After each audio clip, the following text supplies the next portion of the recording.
like the dude just said. Solid, conservative, and just plain right. Well, welcome to Monday. It is like Monday all day long. It's Meatloaf Monday because, it's always about the food. I think I'll try the meatloaf sandwich. Do you know what that is? Yes, meatloaf. What is it? I'm only asking in case I have to describe it later to a doctor. Look, it's nutritious.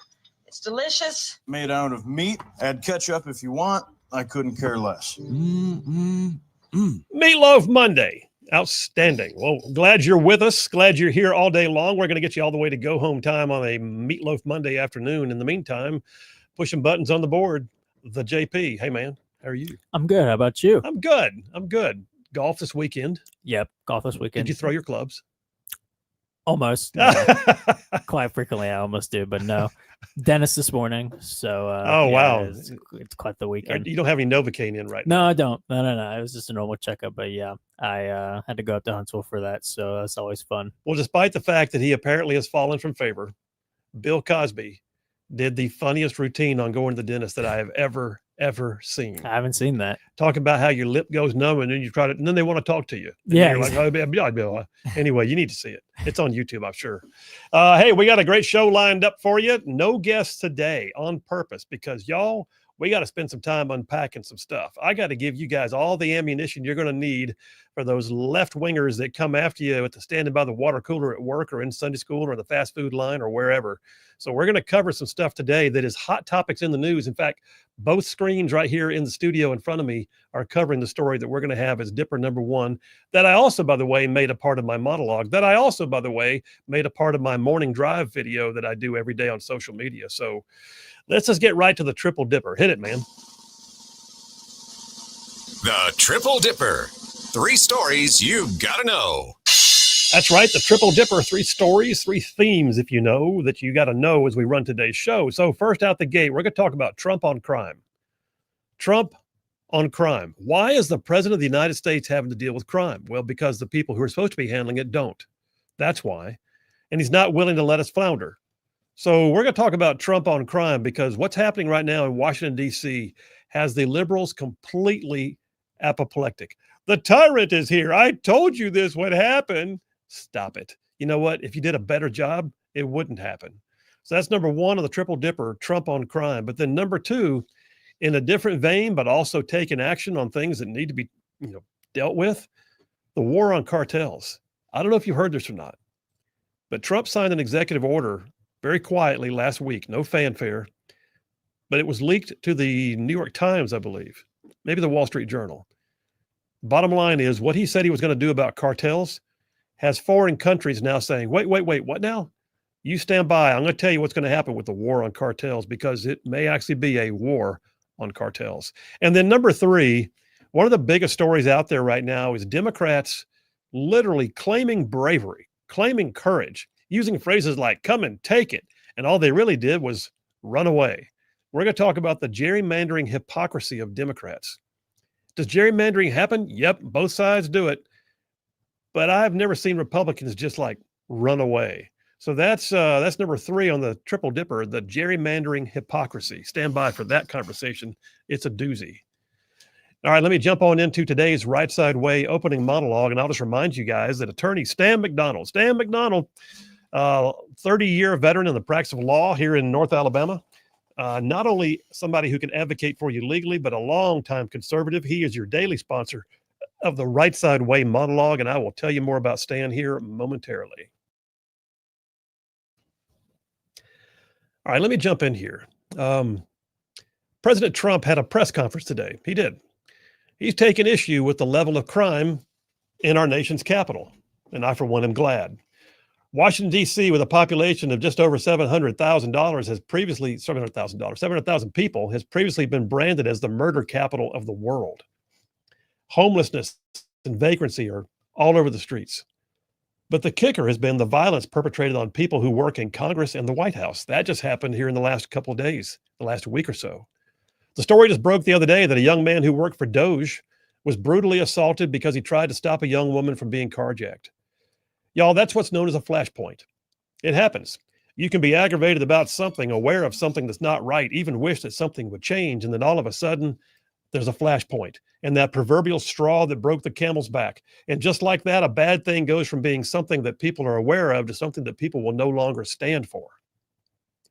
Well, I got to tell you, sometimes, though, there's a logjam. Sometimes there's a logjam that just can't seem to be broken. And then that one voice, that one personality, that one person with the strength of will and courage of their conviction steps into the mix and the logjam breaks up.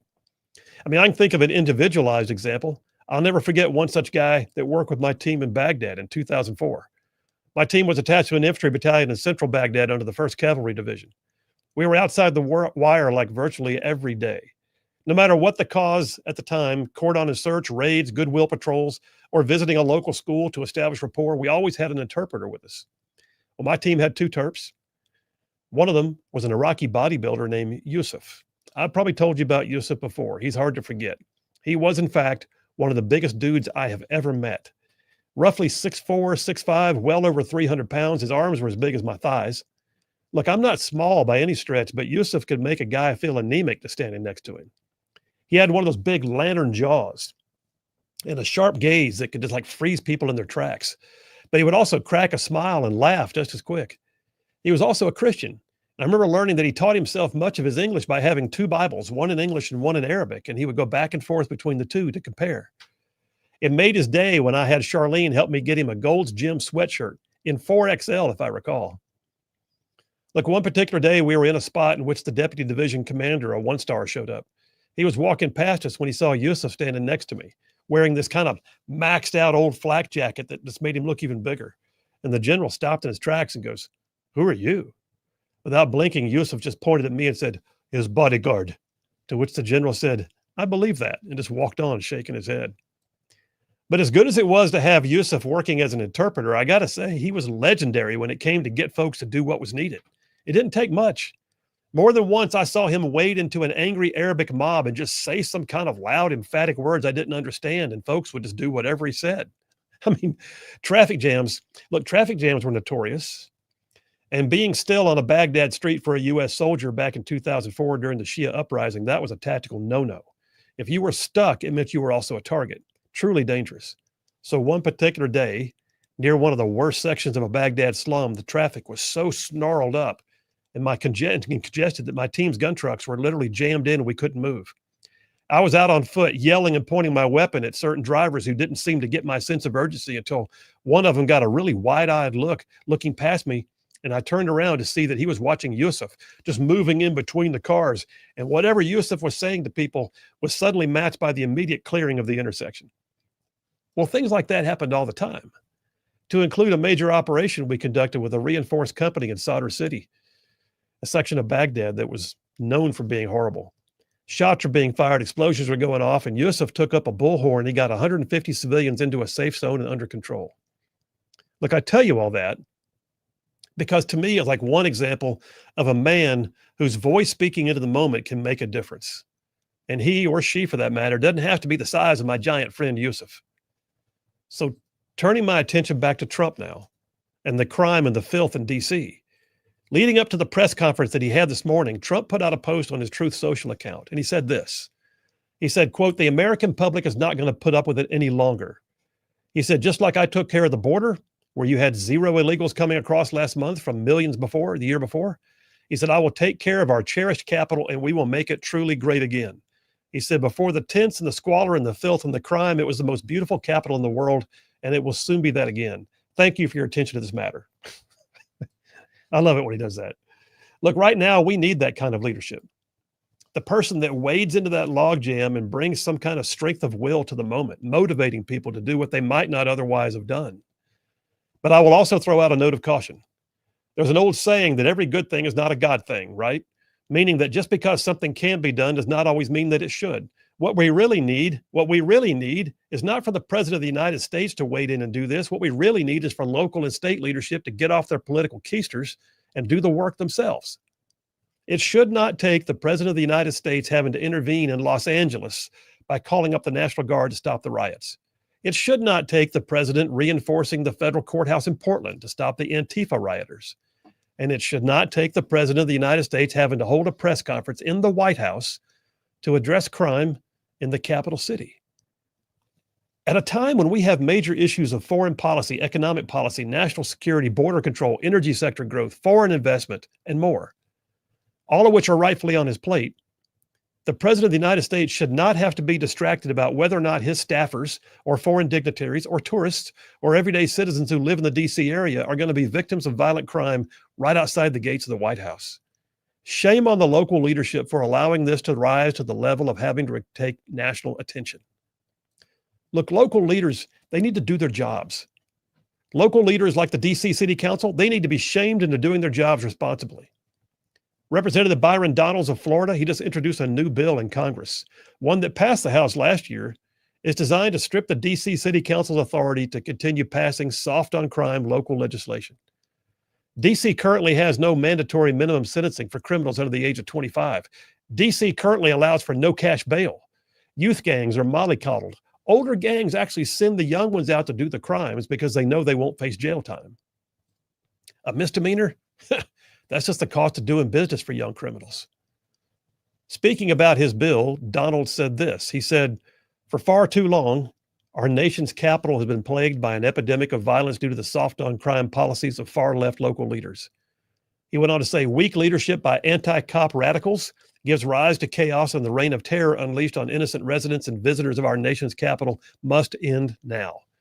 He said, "Congress has a constitutional responsibility to oversee the District of Columbia, and it's imperative that we act quickly to assert our control when local government fails to do its job."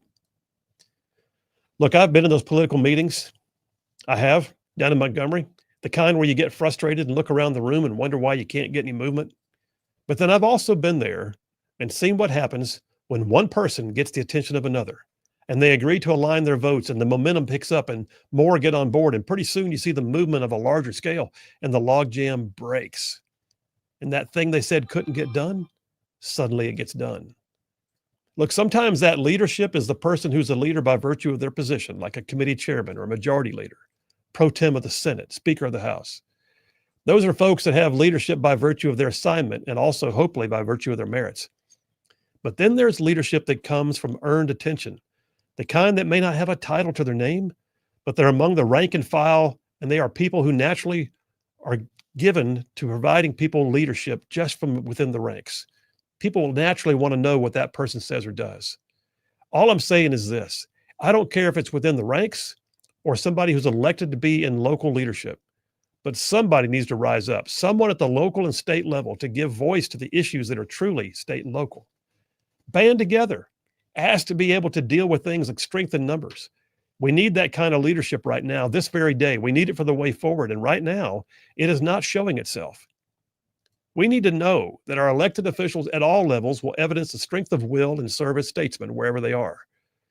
The President of the United States should not have to address crime on city streets. So break the log jams, make a difference, do it locally, and you'll be a hero. And that's a wrap for the Rightside Way. Yeah, listen, we can talk about this at the local level too. Think about it. The president's having to intervene in D.C. Just last year, the murder rate in Birmingham, Alabama was so high, the state legislature ran a bill to talk about stripping them of their local police leadership because they weren't getting it done. I'm just telling you, local leadership, if higher ups having to come in and do your job, that means you're failing. Phil Williams, Rightside Radio. Y'all stay tuned. We'll be right back. Number 2 for the day, redistricting inside the lines. In other words, I'm giving you the inside scoop on what's happening right now. There's a huge story right now out of Texas. Now, listen, I've been a part of some redistricting fights when I was in the state Senate. And you know, Democrats can't stand it when they're not the ones in charge. They will scream and cry and carry on. I watched everything happen in Montgomery. I watched, every attempt at filibustering. I even saw, and this was so egregious, it was unbelievable. There was one individual who was probably going to get a Democrat get drawn out of his own district. And he was so mad that he went up there, he tried to filibuster for a while, and then he finally just asked for the bill to be read at length. Well, the bill being read at length is an old archaic tactic that dates back to the days when you didn't have copy machines and people could claim, I've not had a chance to actually read the bill, because back then they didn't. And so you can ask for it to be read at length. Well, that rule still applies. It's still on the books. And the left especially loves to use it to slow down the processes. It delays the inevitable, if in other words. In other words, you call for the vote, and before the vote, you could say to the president, I request the bill be read at length. And they pretty much have no choice but to do it. So-and-so requests the bill to be read at length. The clerk will begin to read the bill. Reading that bill on the redistricting fight that we were in 2011 was a day and a half in length, I believe. That's unbelievable. It was taking a day, somewhere around 9 hours into it. The guy agreed to go ahead and remove his request, and so it was shut off. It doesn't mean we didn't lose 9 hours though of legislative time. It's an archaic tactic. But then there's what's going on in Texas. So Texas right now is in the midst of a redistricting. I'll tell about how that's going in a minute. But the Democrats' means of handling it is to flee the Capitol. I kid you not. It reminds me of the scene from Monty Python and the Holy Grail. When the killer rabbit comes out of the cave, run away, and they literally turn and just run away. That's and they're so proud of themselves. They're bold. They're taking a strong stand against Texas and Trump. Like, okay, Trump's not there drawing the lines. Thank you very much.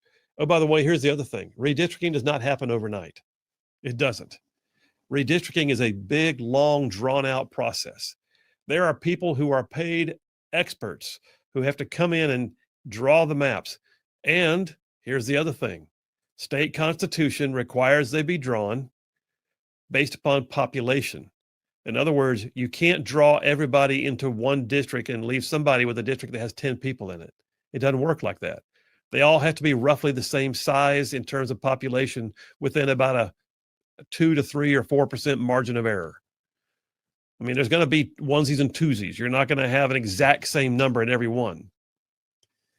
And you also try to keep certain, communities together.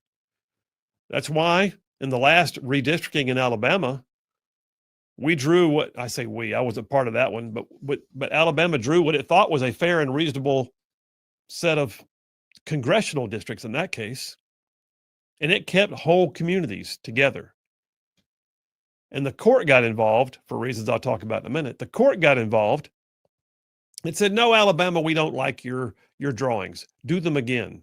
And Alabama said, nope, we're not going to do it again. We're done. So the court drew one for us. Now, it's being challenged. It's still underway right now. But the congressional district lines were redrawn by the court. And what did they do? They drew one that was decidedly Democrat, and they split Mobile in half. Really, really angered the citizens of Mobile. And I understand that. Now, some might say, well, that means Mobile's got 2 congresspeople. They didn't want 2. They wanted 1 like they'd always had. So Mobile is now split in half. You can be literally across the street from somebody voting different than you in the congressional races. But redistricting is a huge deal, and it gets all kinds of attention. But what's happening in Texas right now is like a clown show. I'm in Dipper number 2, and we'll see how far we can get with this, but redistricting inside the lines. And I mentioned before that redistricting, let me recap what that is first in order to lay the stage. I know most of you already know, but for those who don't, I'm just going to say it real quick. Redistricting, whether it be your state legislative races, whether it be judicial races, whether it be congressional races, every state has to have them broken up into districts. And they have to have those, whether it be House or Senate, they have to, in the state level, they have to have congressional races. They have to have basically the lay of the land. You have to know who to vote for. And it's all based upon population. Every state is allocated certain members of Congress. We are allowed to have 7 in Alabama.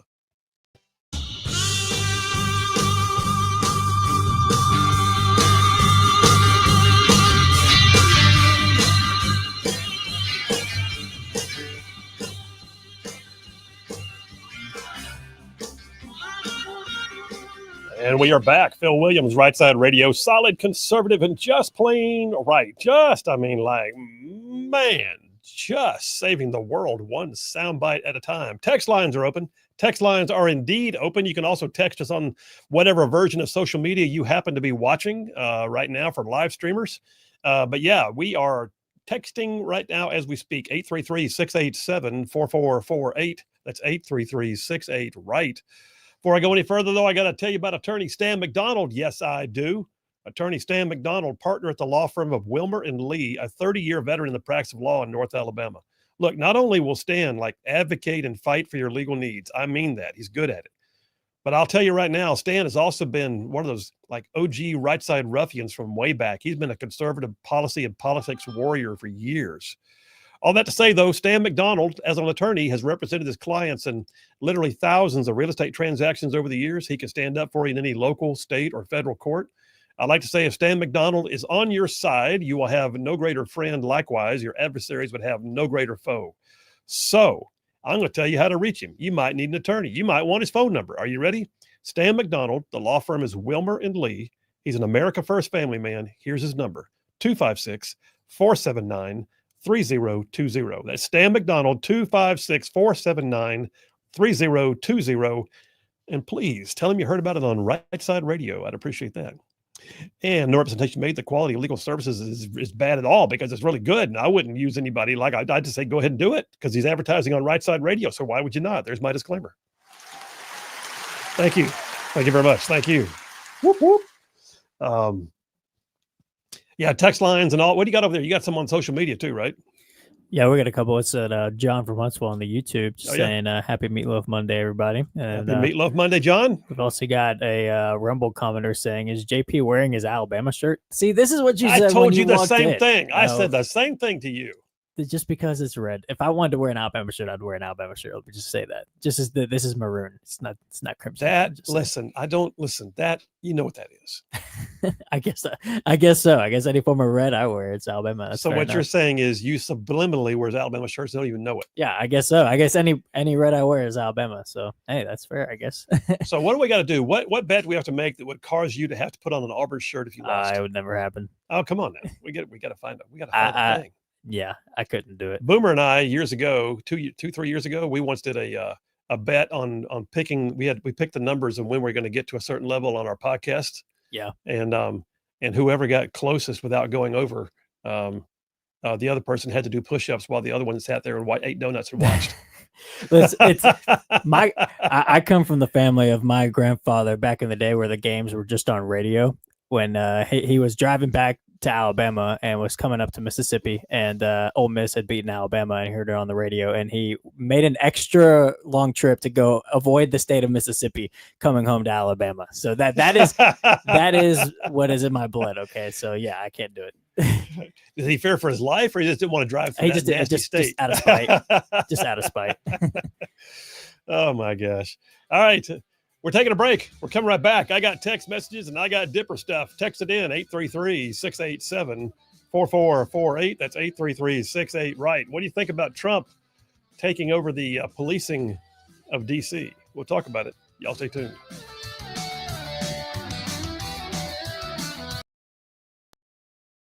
That's based on population. But then the 7 are then broken down. And then the same is going for the state legislative races, House and Senate. You have to have them broken down by population. House is smaller. There's more members of the House. In Alabama, there's 105 members of the state House, and there's 35 members of the state Senate.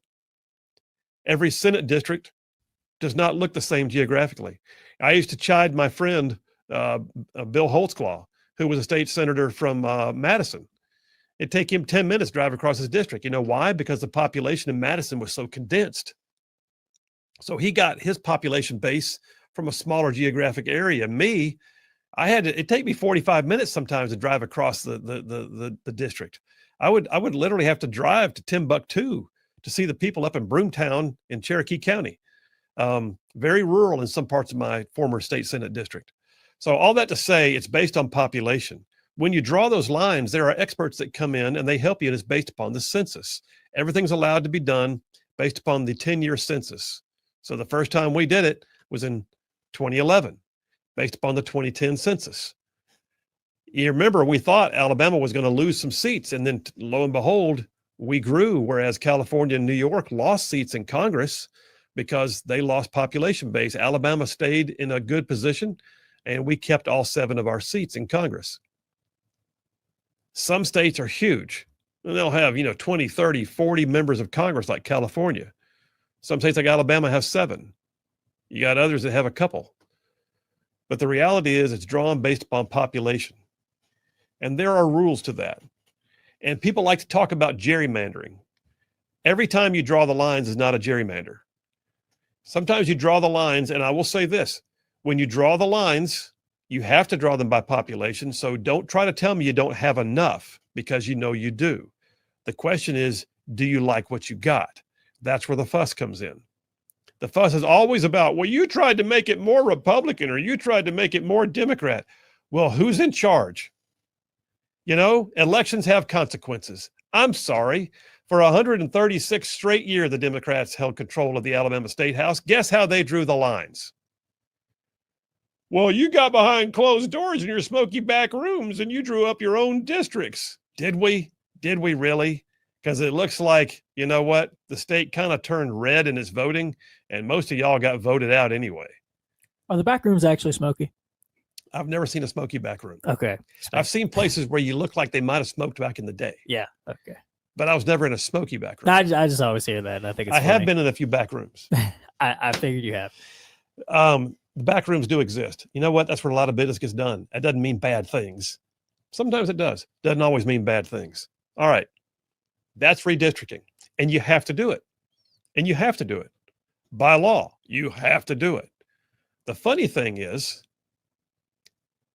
it's being done and then it's being screamed about because it wasn't a certain way. Let's talk about Alabama for a minute. Alabama had a major case. We redrew after the 2020 census, the state, House, and Senate district lines and the congressional lines. We were told all along that Alabama's a racist state. You're going to have pre-clearance. You're under the Voting Rights Act, Section 2 of the Voting Rights Act. We're going to make sure you don't draw those race-conscious lines to protect all your white voters. And then what happens? Well, then we don't use race. And then they tell us, you didn't put enough black people in those districts. What?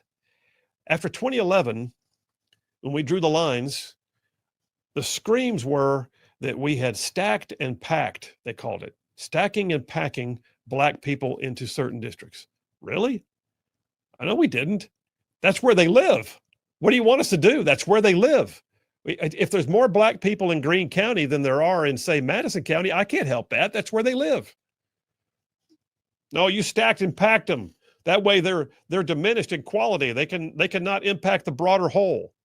So now you want us to use race to... Hey, all you Rightside ruffians out there, you are listening to Rightside Radio, solid conservative, just plain right.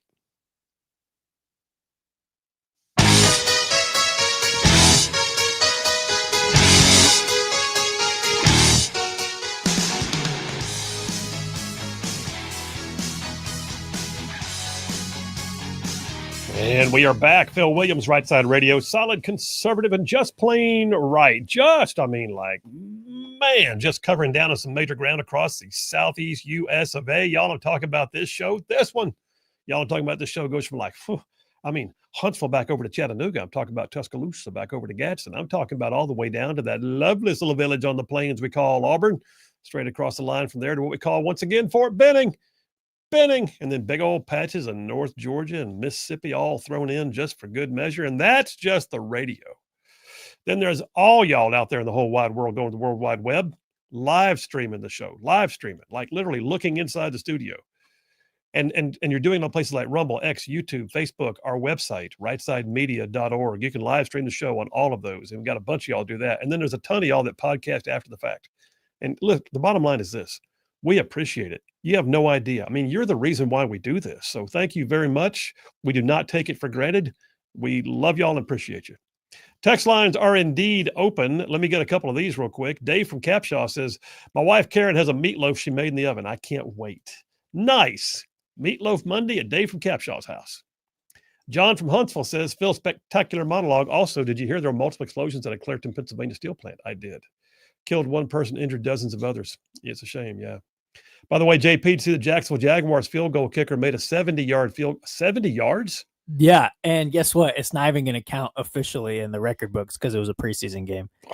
It's so ridiculous. Like I don't care if it's a preseason game. He nailed a 70-yarder in an NFL game. Well, put an asterisk by that bad boy and include it in the record books. Part of some people's reasoning is that, well, in the warmer weather, the ball could travel further. So what? It's 70 yards. Like 70 yards. That's quite impressive. So yeah. Is he a soccer style kicker? Is he? I mean, I don't know. I've never even heard of him. I don't even know if he's their starting kicker or not. But if he wasn't, he probably is now. Yeah. Was it straight down the middle, or did he barely get it over? He had some room to spare. Maybe get for like 72 or so. It was amazing. Wow. Jack from Huntsville checking in. Jack says, excellent monologue, Colonel. Thank you, sir. Said, all I could think during today's press conference was, thank goodness the adults are back in charge. He said, also, my brothers and I grew up listening to the Cos. Yeah, the Cosby. He said, we wore those records out. Man, we would crack each other up doing Cos routines. Listen, Bill Cosby is one of the last great clean comedians. Just amazing talent. Used to just crack me up. His dentist routine, JP, we may have to watch it during a break. His dentist routine is epic. See, I didn't watch much Cosby. I think the first time I knew about him was unfortunately the stuff in the news. Oh yeah. You came in late on that one. You had a comment over there on your side. What'd you have? Oh, we just got Bruce from the X stream talking about DC. He said it's about time somebody unpacked patrol of DC. Wow. Yeah. Well, that's where we are. So let's talk about this for a minute. We're gonna jump into Dipper number 1, Trump on crime. And I meant what I said during my monologue. If you missed it, you can catch it again on podcast. But in the monologue, I said, while I am really glad he's doing this, the president of the United States should not have to be in the position of holding a press conference in the White House to address what amounts to municipal crime. I mean, for the love, people. I mean, think about some of the controversies he's had to deal with lately. How dare you, says Gavin Newsom and Mayor Karen Bass, send the National Guard to stop the riots in LA? Well, why didn't you do it? No one has a good explanation. Well, how about this one? How dare you reinforce the federal courthouse in Portland, Oregon, or in Seattle, or in any of the other, upper West Coast cities? Well, because you weren't doing it.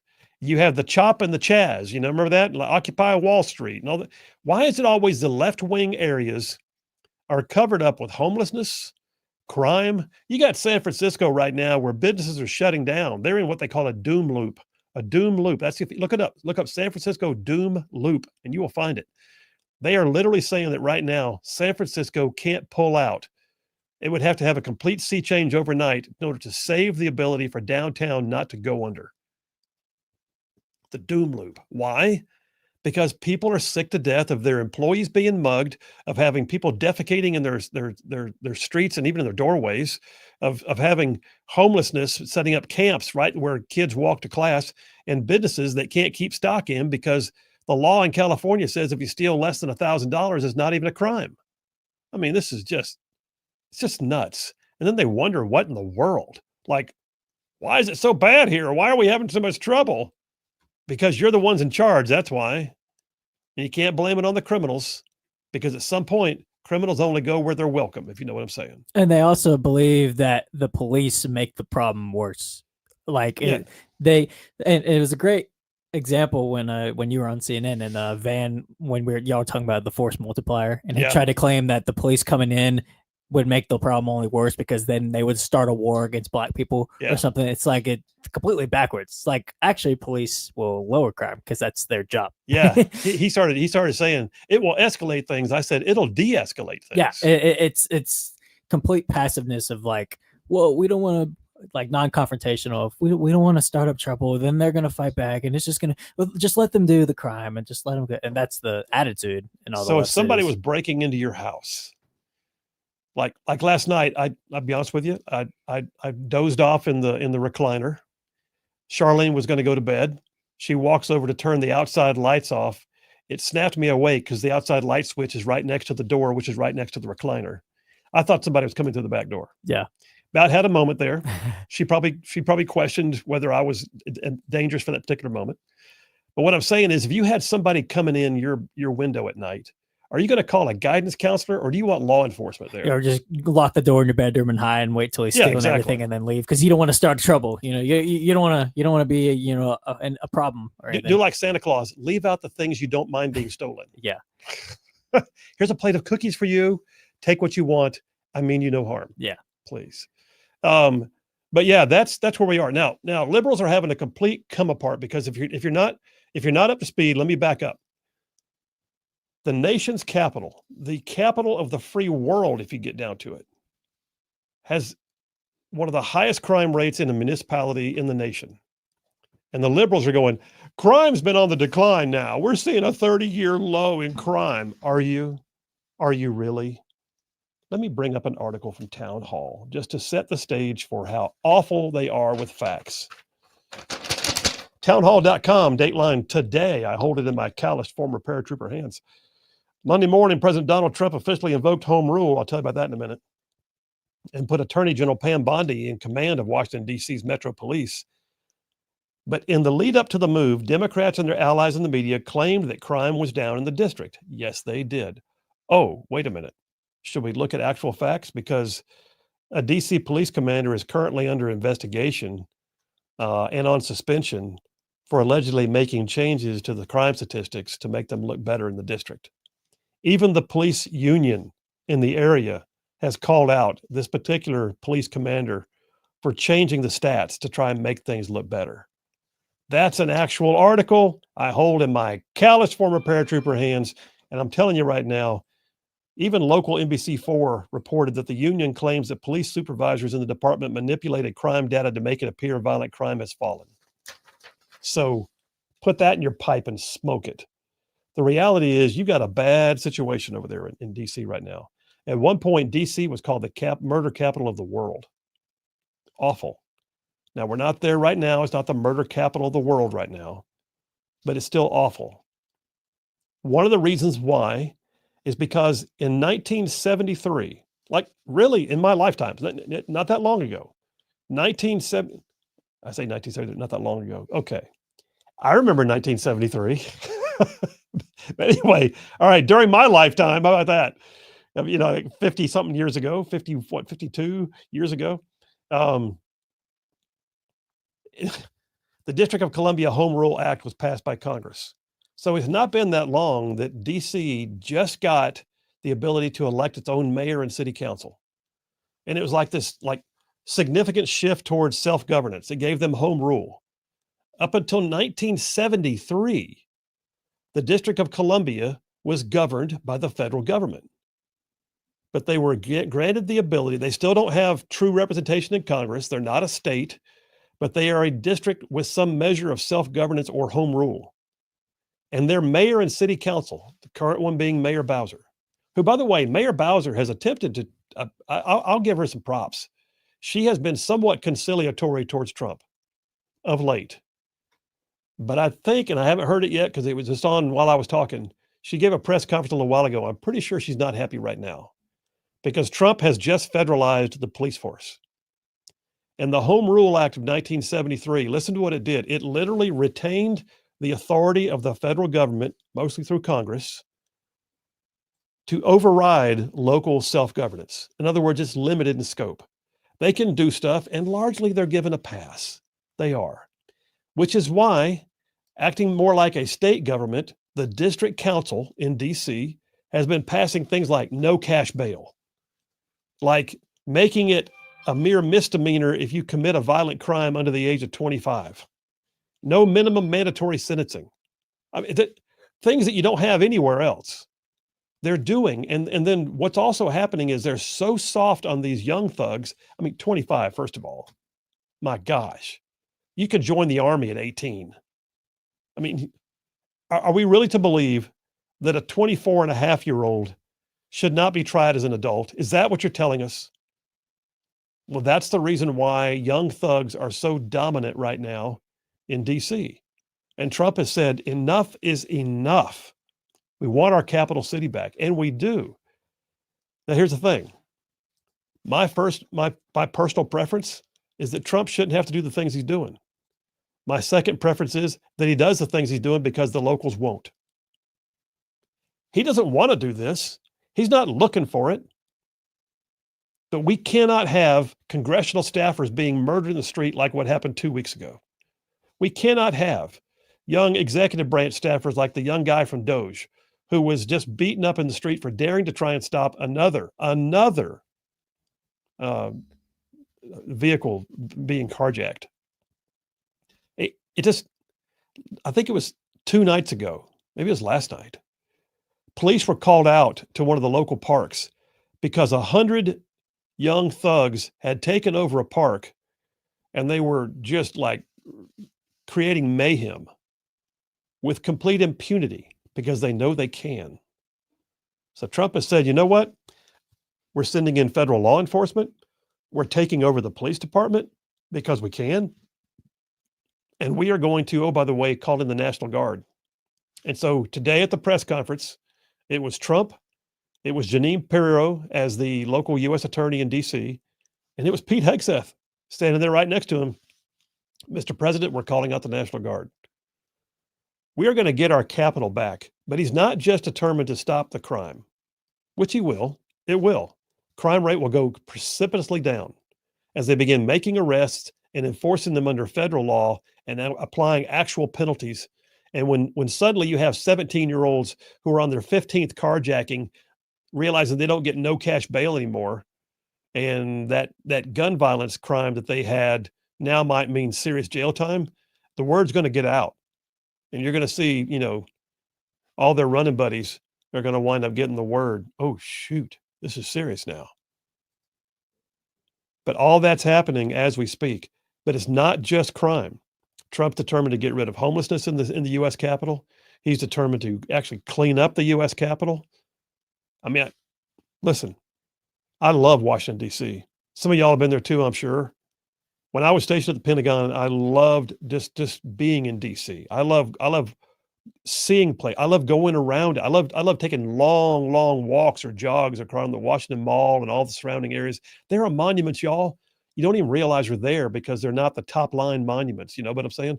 But there are so many pieces of history just embedded everywhere in that entire district. It's where the world became free. And we have got to get it back under control. We'll take a break right now. We'll take that break. We'll come right back. Phil Williams, I'm in number 1 of the Triple Dipper. I want your input. What do you think about all this? Trump on crime. Phil Williams, Rightside Radio. Y'all stay tuned. We will be right back.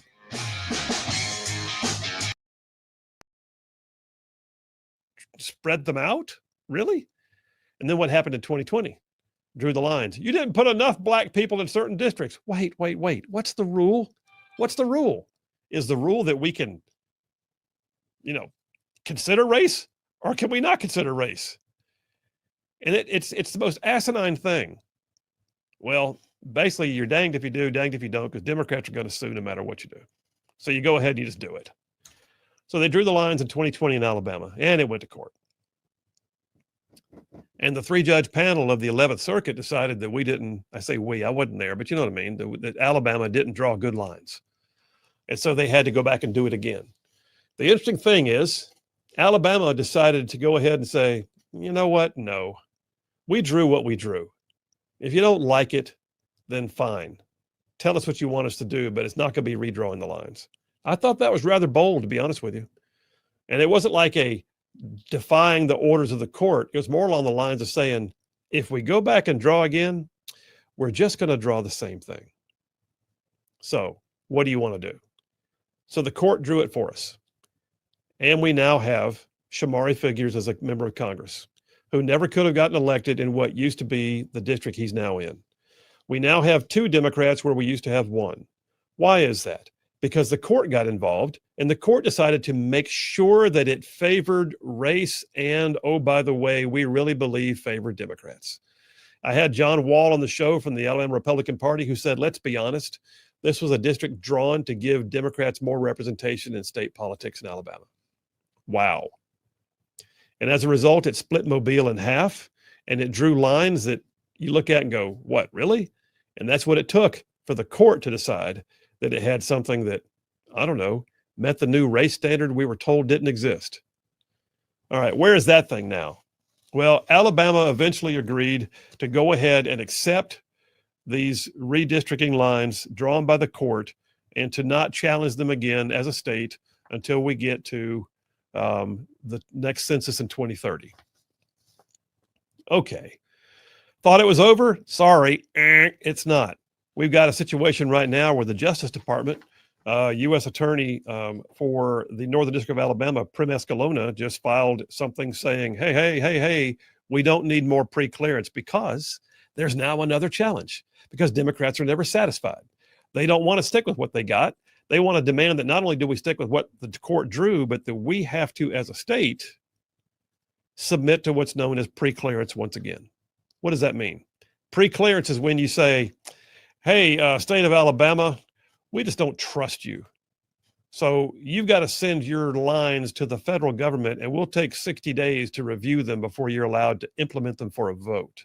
And we'll tell you whether you're good people or bad people or not. It's really big government. It's really awful. It's really not necessary. We're really way beyond all that. But the plaintiffs in the case that sued about the lines in the first place have now brought another demand for pre-clearance, and arguments have been heard. Well, the U.S. Attorney's Office is saying that's not necessary. Could we please stop this? And asking the court, filing a brief in the situation, asking the court to not give credence to the argument that we need pre-clearance. All right, do you see what I'm saying? When I say all this, I'm about to dive into what's happening in Texas, but I think you need to know that we have active litigation going on right now, even in Alabama. We have active litigation going on pretty much all over the nation. The Democrats especially are never satisfied. By the way, they are the worst gerrymanderers in the world. Have you ever looked at Illinois? Have you ever looked at their districts? They make no sense. They draw long, thin fingers in order to reach through to get a few more Democrat voters and bring them into a district just to make it, I don't know, blue. They're scared to death of the idea that if they drew lines that looked like they made sense, listen, I've been in the room when they talked about where the lines were going to fall. I've also fussed. I have fussed about my own district. Why are you taking my St. Clair County people? If you're going to do that, then by God, quit splitting my Cherokee County people. And I've had those discussions before. I have. But in the end, you know what it comes down to? A plan gets published and a plan gets voted on by the legislature. And once the legislature has spoken, remember, elections have consequences. That means technically the representation of the people of the state have now spoken. And yet the Dems are never satisfied with that process. Alabama's going through it like right now, again. We'll see where it goes. In the meantime, Texas is quite the story. We'll get back from this break.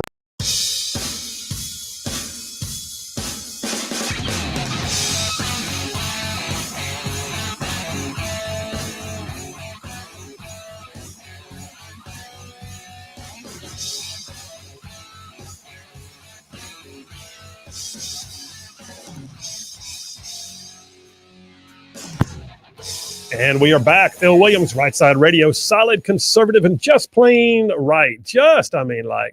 Making common sense like a superpower. Just so y'all know, by the way, all you older people who enjoy comedians, I introduced Bill Cosby dentist routine to the JP during the break.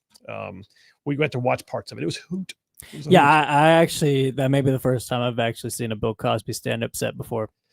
Your education is far from complete. Yeah, I could see why everybody loved him just from that little bit. It gets better. It gets so much better. We didn't even get into, the time that his wife had their first child. And he talked about the pain. He said, I'm understanding. He said, I'm a man, but the pain is, I've heard it described as if you grabbed your lower lip and pulled it over your head. We got some text lines. I'm going to go get a few of those before I get too far behind. Let me jump on it real quick. Got a brand spanking new texter is Elmo from Rising Fawn. Rising Fawn, Georgia. I love Rising Fawn, Georgia. By the way, Rising Fawn, Georgia. There you are up there yonder in that nook, the nook of Northwest Georgia. Thank you very much. Glad you're there, Elmo. By the way, story about Rising Fawn, Georgia. We're right here, straight up the interstate. If you're going, you pass through the nook of the northwest corner of Georgia and then into Chattanooga, right? Rising Fawn, Georgia always has the best gas prices, just so you know, if you're taking that trip. And then the other piece is that's where people used to go to elope. Really? Around here, people used to go to Rising Fawn, Georgia, because it was right up the road, and you could get married there quick overnight and then come back. And in Alabama, you couldn't do that. Huh. So I've met multiple people in the Gadsden area who eloped to Rising Fawn, Georgia. How about that? How about that? That's funny. Rising Fawn, Elmo says, I enjoyed your monologue. He said, I was concerned when your show replaced our previous afternoon content on WGOW out of Chattanooga. Your show has turned out to be a very pleasant surprise. Well, I'm glad. He said, I really like all the life experience you bring to the show, your legislative, your law, your military, and gentlemanly points of view all combined to make the show captivating listening. Man, this is a great text. I especially appreciate when you explain issues through your law, military, or legislative background. The explanations certainly help us understand what's really going on. That is what really distinguishes you from a plain old talk show host. Thanks for what you do. Elmo, you are most welcome. I am most proud of that text. I think I shall print it and frame it and hang it on the wall. But nonetheless, welcome to the text lines. Elmo from Rising Fawn. You got any plugged in there, bud? We're getting plugged in the text line, so we know him from now on. Joe in Tennessee says, I like the Trump plan to fix DC better than the vegetative Autopens plan to placate the teenage thugs. MAGA Joe in Tennessee. You are correct, sir. Chris from Athens says, I say when they arrest these people, bring back chain gangs and work them to death so they can house them in something like Alligator Alcatraz instead of the jails. If the crime is bad enough, public execution. Maybe that will deter crime. Chris, I suspect that you're not going to be a judge anytime soon. Just saying. So did you see the videos of the folks on the DC streets, the response to this? Like an interviewer went out and asked these I've not seen people that. walking on the sidewalk what they thought about this. The answers really would shock you, but also you could see those back. Oh, okay, so I know why he's doing this now. It's really a mess up. Were they pink hairs or were they? No. Well, there was two black individuals who were asked first. One of them said something about how he's being a dictator, he needs to get off the streets, yada yada yada. But then he goes, "Oh, but if he wants to come and cut our grass, he's welcome to do that." It's come like, on. really? And then yeah, I believe there was a couple of others that just said that he was being a dictator. Dictators act like this. They need to just let us be. We're not doing anything. It's like, y'all are. There's a reason he's doing it. There's a reason he's doing it, because you guys keep electing these people to the city council. The That's cutting why. grass thing was hilarious to me. That I was like, that right there encapsulates the problems with DC right now. Scott from Ardmore, Alabama says, Phil, howdy. It's a darn shame that the president has to take time away from the current world situation to deal with a local system that has obviously failed at all levels. But with Janine and Pete standing forth, it's going to get a lot better. Feds don't play. Get some, Mr. President. Yeah, he also had, by the way, Pam Bondi, the attorney general. I mean, listen, you got the Secretary of Defense, the senior U.S. attorney for the district, and the attorney general standing next to the president of the United States for a press conference about crime in a city. Those city officials should be ashamed that it's come to that point. I got more on this, though. We're going to get into some big details that help flesh it all out. Phil Williams, Rightside Radio. Y'all stay tuned. We'll be right back. About it. Maybe even have a sound clip to talk to hear from what the actual state legislature just did. But yes, redistricting is like, a fight in Texas. Dems don't fight, they run. We'll talk about it more in a minute. Got a piece here off of LifeSet, Dateline today.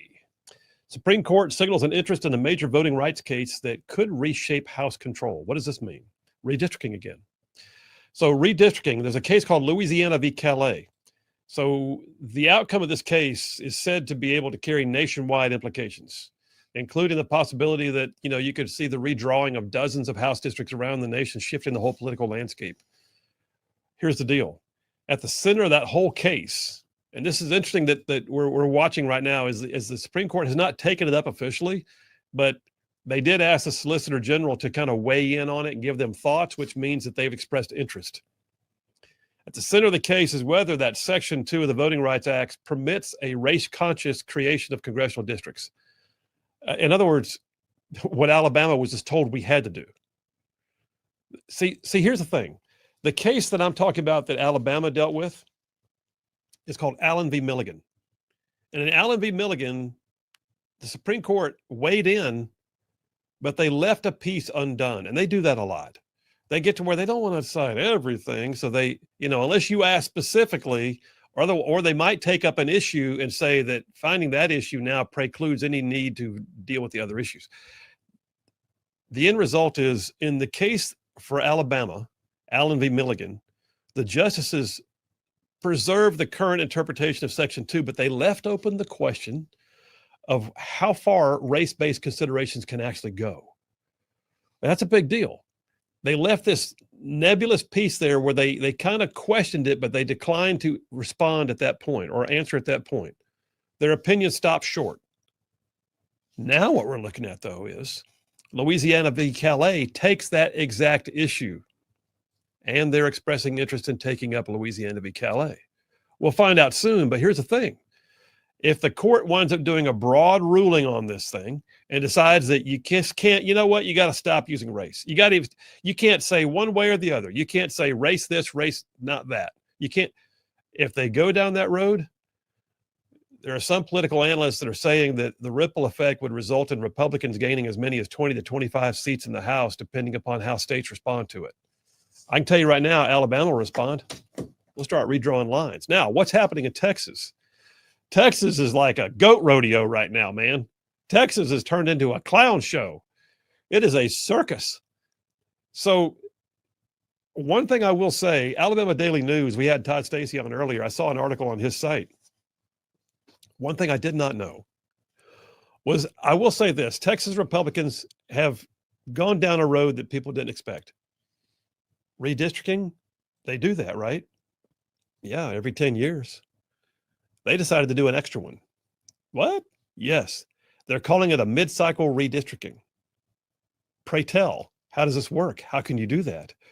Well, because the law says they shall redraw every 10 years, but it doesn't say they're confined just to 10 years. And the interpretation now by the Texas Republicans is they can do it every year if they want to. Well, now, so in this whole reapportionment process or redistricting, state constitutions, set the things in motion. So state constitutions will govern. Texas Constitution says you have to redistrict after every census, but it doesn't say you can't do it more. So what Texas has done is stepped into the role of being the foil. They are the ones saying, hey, you know what? I think we're going to do that now. Because we can. And the Democrats are freaking out. Democrats are having a complete come apart because they didn't think of it when they had the chance. But Democrats are like, you can't do this. Yes, actually, they can. And they are. And they've drawn it. So what the Democrats do? They fled. You have to have a quorum to vote. So in order to prevent the vote on the, by the way, this is not new.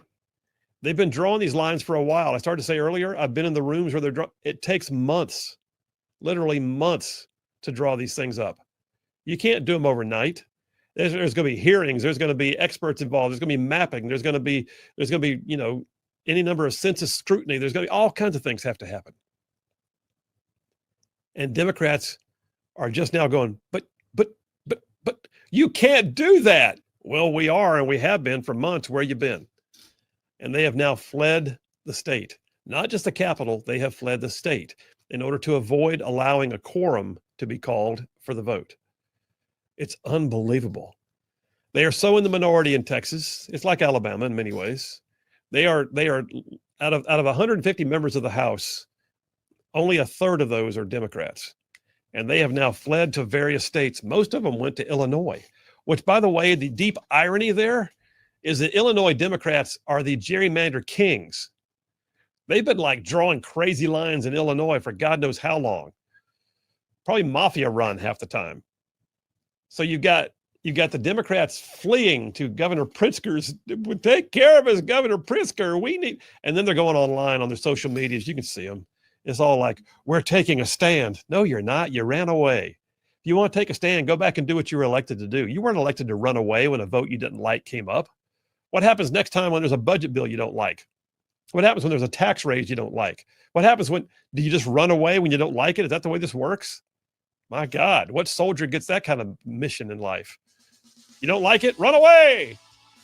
Democrats in Texas, it's a clown show, man.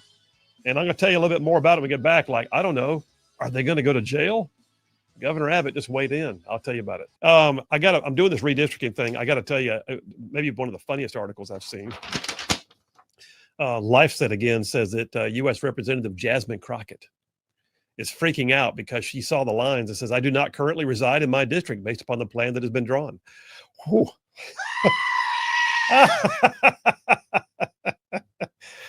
Cracks me up, man, when you surprise me with the panicking You call. could have just replaced the quote with that sound. Pretty much what it was.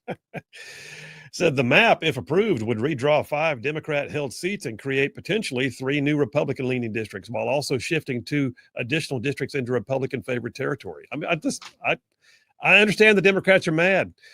Story here also on Axios. Phil, did you go to Axios? I did. I go these places so you don't have to. Over 50 Texas Democrats fled the state Sunday in an attempt to prevent Republicans from holding a vote in the state house. Here's my question. Are you just never going to go home? Because I'm pretty sure it's live. It's not a tape. On the Rightside studio. Solid conservatives playing right. There we go. How about that? I'm doing this situation here. I'm talking about this first dipper, Trump on crime. And the situation is that Washington, D.C., capital of the free world, which is a beautiful city, by the way. If you've ever spent any time there or lived there, maybe been stationed there or worked there, you know that Washington, D.C. is, of course, every city has its, its seedy areas or whatever. But Washington, D.C. is an exceedingly beautiful city. It is. So much history there. Well, the crime is off the hook. Liberals are having a complete come apart because this morning at 10 a.m., President Trump held a major press conference in which he announced that he is federalizing the law enforcement in Washington, D.C. Will this be challenged in court? Probably. We'll wait and see. I don't know yet. I saw that Mayor Janine Bowser Muriel Bowser has held a press conference. And I don't know what she said because she was speaking while I was on the air. But I will say this. Janine Pirro, Judge Janine Pirro is the new fully Senate-confirmed U.S. attorney for Washington, D.C. She vowed to crack down on what she described as a surge of young people committing violent crimes in the nation's capital. Part of the problem has been the mollycoddling of youth gangs in the capital region. No explanation for it except mollycoddling. That's all it is. Pirro described them as young punks, and she said they're being granted probation and other lenient sentences due to their age. And yet she said things like, I can't touch you if you're 14, 15, 16, 17 years old, even if you have a gun. She said, we need to go after the D.C. Council and all their absurd laws. We need to get rid of the concepts of no cash bail. We need to recognize the people who matter are the law-abiding citizens, and it starts today, said Janine Pirro. I will tell you this. The police union is all for this. So the other day, when I was on CNN, by the way, I'm going back this Friday. I'll be on CNN again Friday night. When I was on CNN the other day, I got into a back and forth with what I would have to describe as one of the liberals on the panel I was with. And he took issue with the idea that this might happen, which now it is happening, that there would be a federalization. There'd be the influx of even National Guard and federal law enforcement into D.C. And I said, this is a force multiplier. I said, I guarantee you, if you ask the rank and file, they are all on board with this. They want the backup. They want some extra help. They want to do their jobs. And he took issue with it. Oh, yada, yada. Guess what happened? Trump is now federalizing law enforcement in the Metro PD region for D.C., and the police union is all in on this. You had a comment about that a minute ago, did you? Did you Yeah, well, they just put up a memo and said how much they support this, and said specifically that the union agrees that crime is spiraling out of control. Immediate action is necessary to restore public safety. So pretty much, like you said, the rank and file are they fully support this. They also said in there that this needs to be a temporary solution.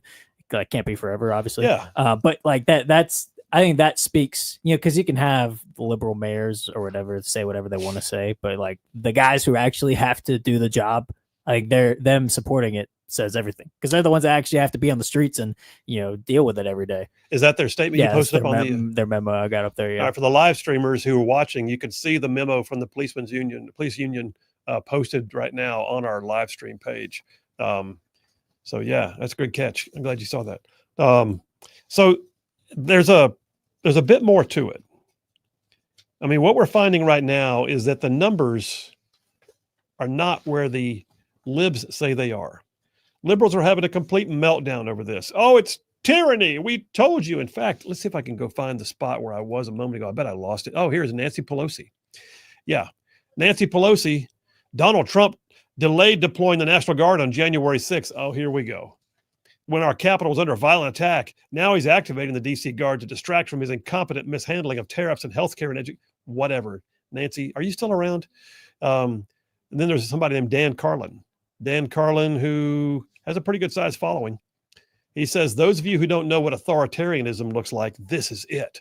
All the gaslighting about previous presidents, or what about, whatever, is BS, he says.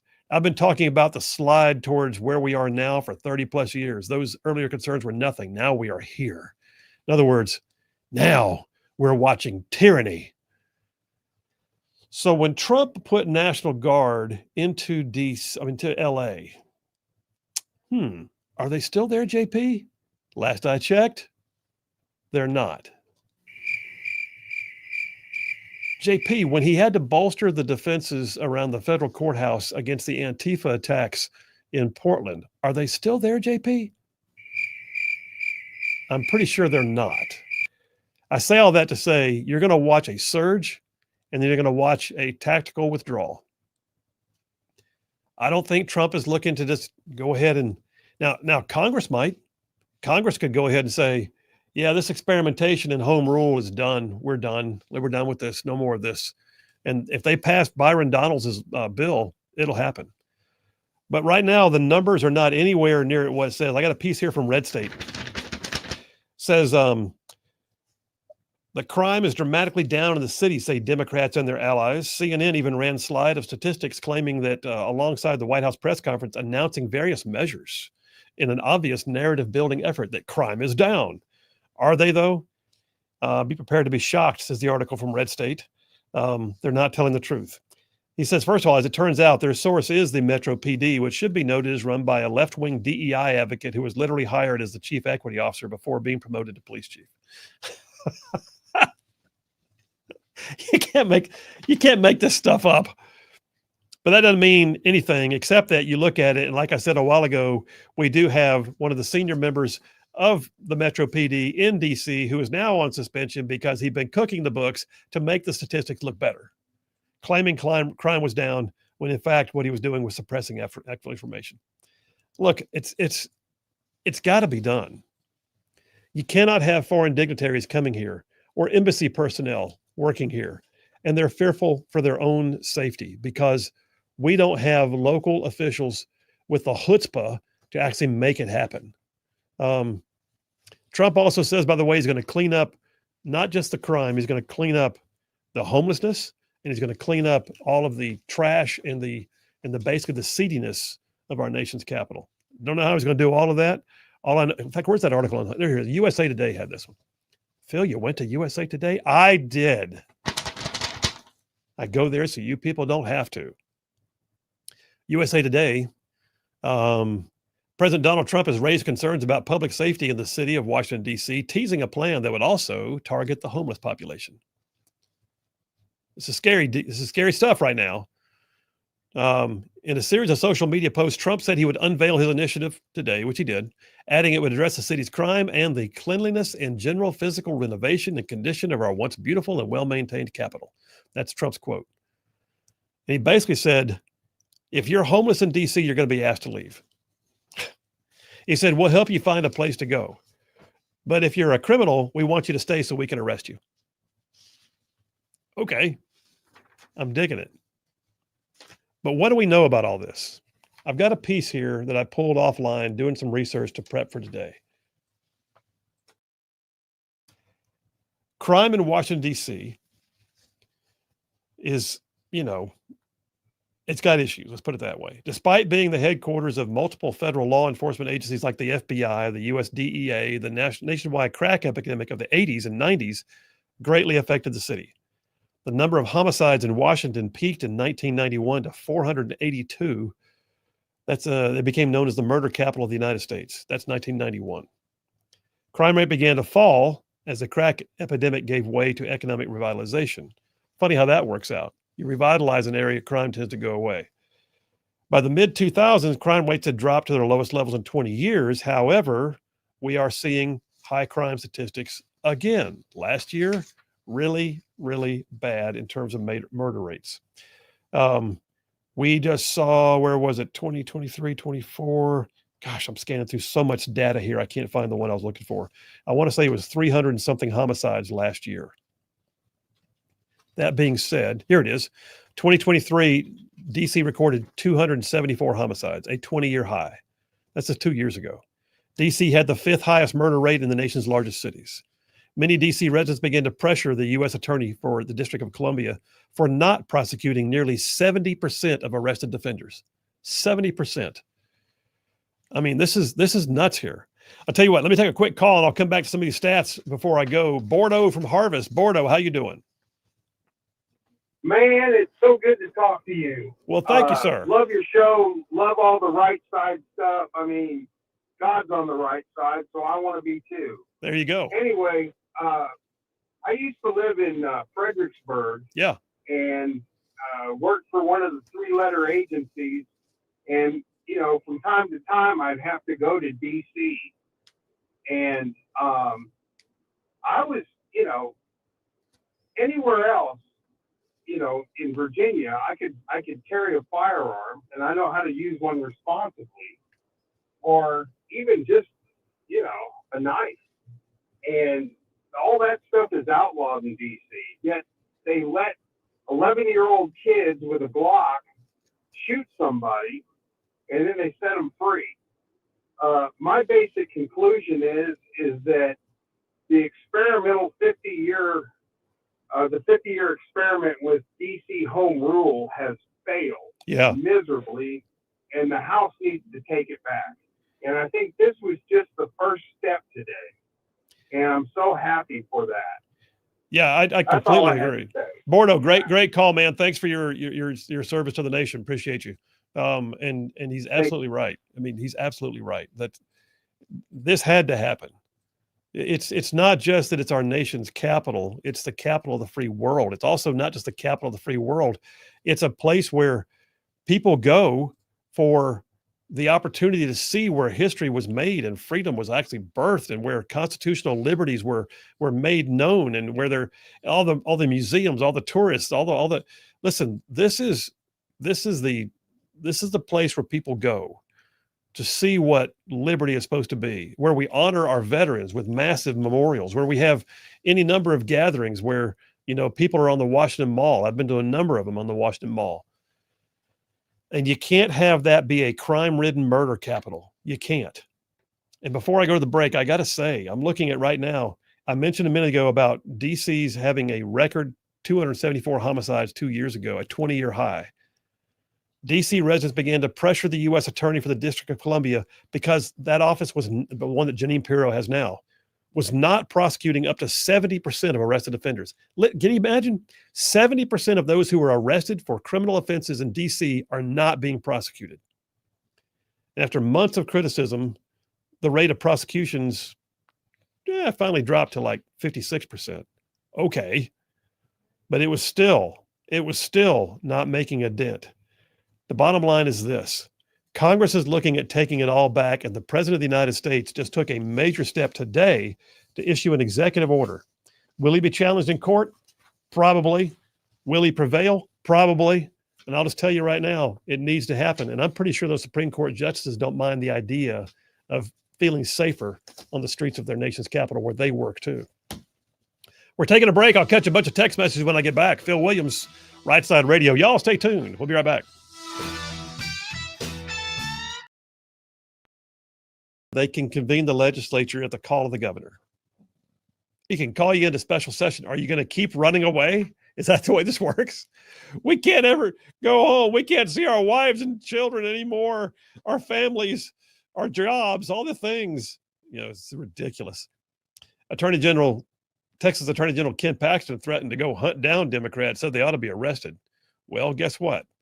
Greg Abbott said he will take action to, quote, remove missing Democrats from membership in the Texas House if they're not back by Monday afternoon. The truancy ends now, he said. Apparently, there is a clause within the Texas state law that does allow for those who abandon their posts,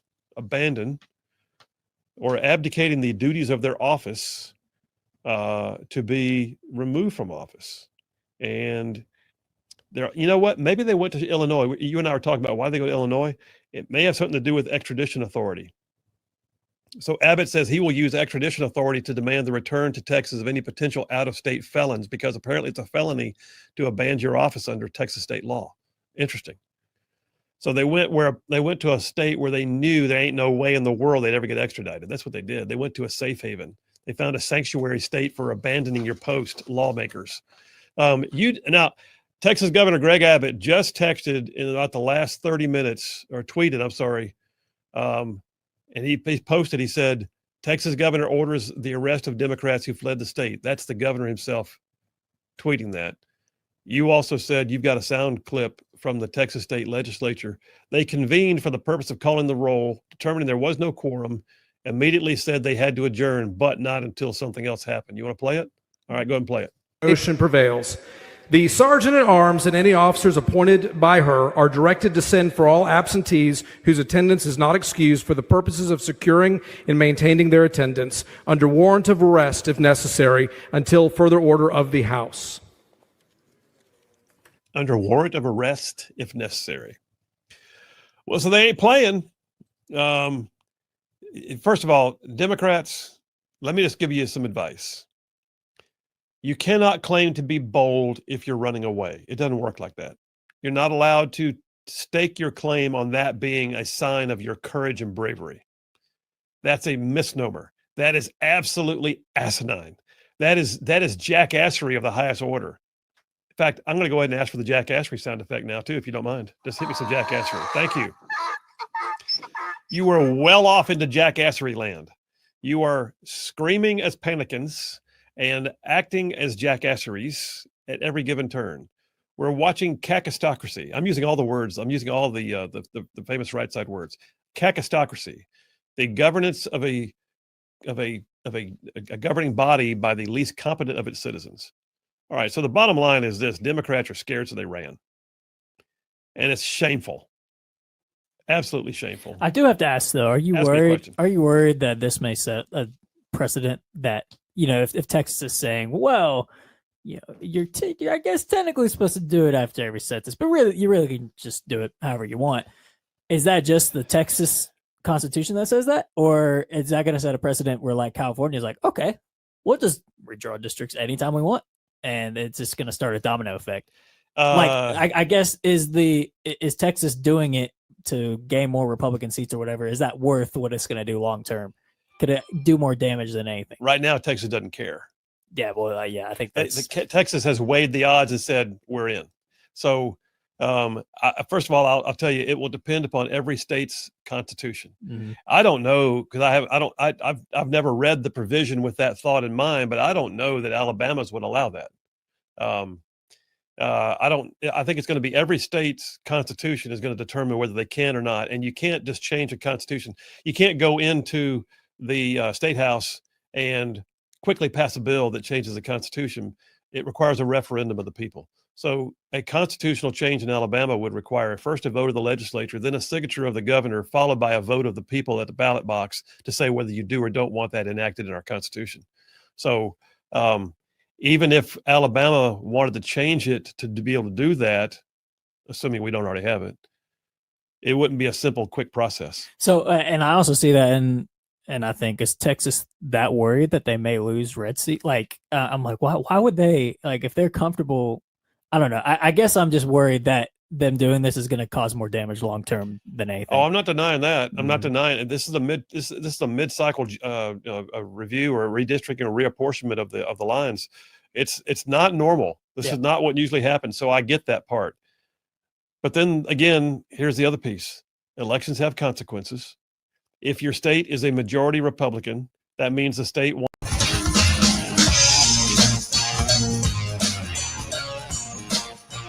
And we are back. Phil Williams, Rightside Radio, solid conservative and just plain right. Just saving the world one soundbite at a time. Text lines. Let's see what I got here. Matt from Madison says, it's infuriating to hear these liberals continue to lie outright. I just don't understand why the sheep keep following and believing them. You know what? I don't either. I don't get it. But you know what? There are sheeple everywhere we look, and a lot of them are actually panicans if you get down to it. In fact, oh, wait, what are the liberals doing right now when they heard about Trump's press conference for federalizing the law enforcement in D.C.? There you go. Nancy Pelosi's press conference right there. Stephen from Athens says, so the per capita rate is far higher for D.C. He sent a previous text before that. Oh, I'm sorry. There was one before that. Yeah. he said, I was thinking that's a very, I don't know. It says DC has a population of about 500,000. The murder rate count is about as high as New York City with a population of 8.5 million. Listen, I'm telling you, man, it's, it ain't good. Anonymous Grumbler. That's the name. Anonymous Grumbler texted in and said, DC doesn't need the Fed. A better way to handle this, get 20 tour buses to stage across rural America, offer free transportation, food, lodging, ball bats, and axe handles to participate in a weekend of good old-fashioned butt kicking, give all the law enforcement the weekend off, and let the games begin. What you described is a movie, I think, called The Purge, and we can't go there.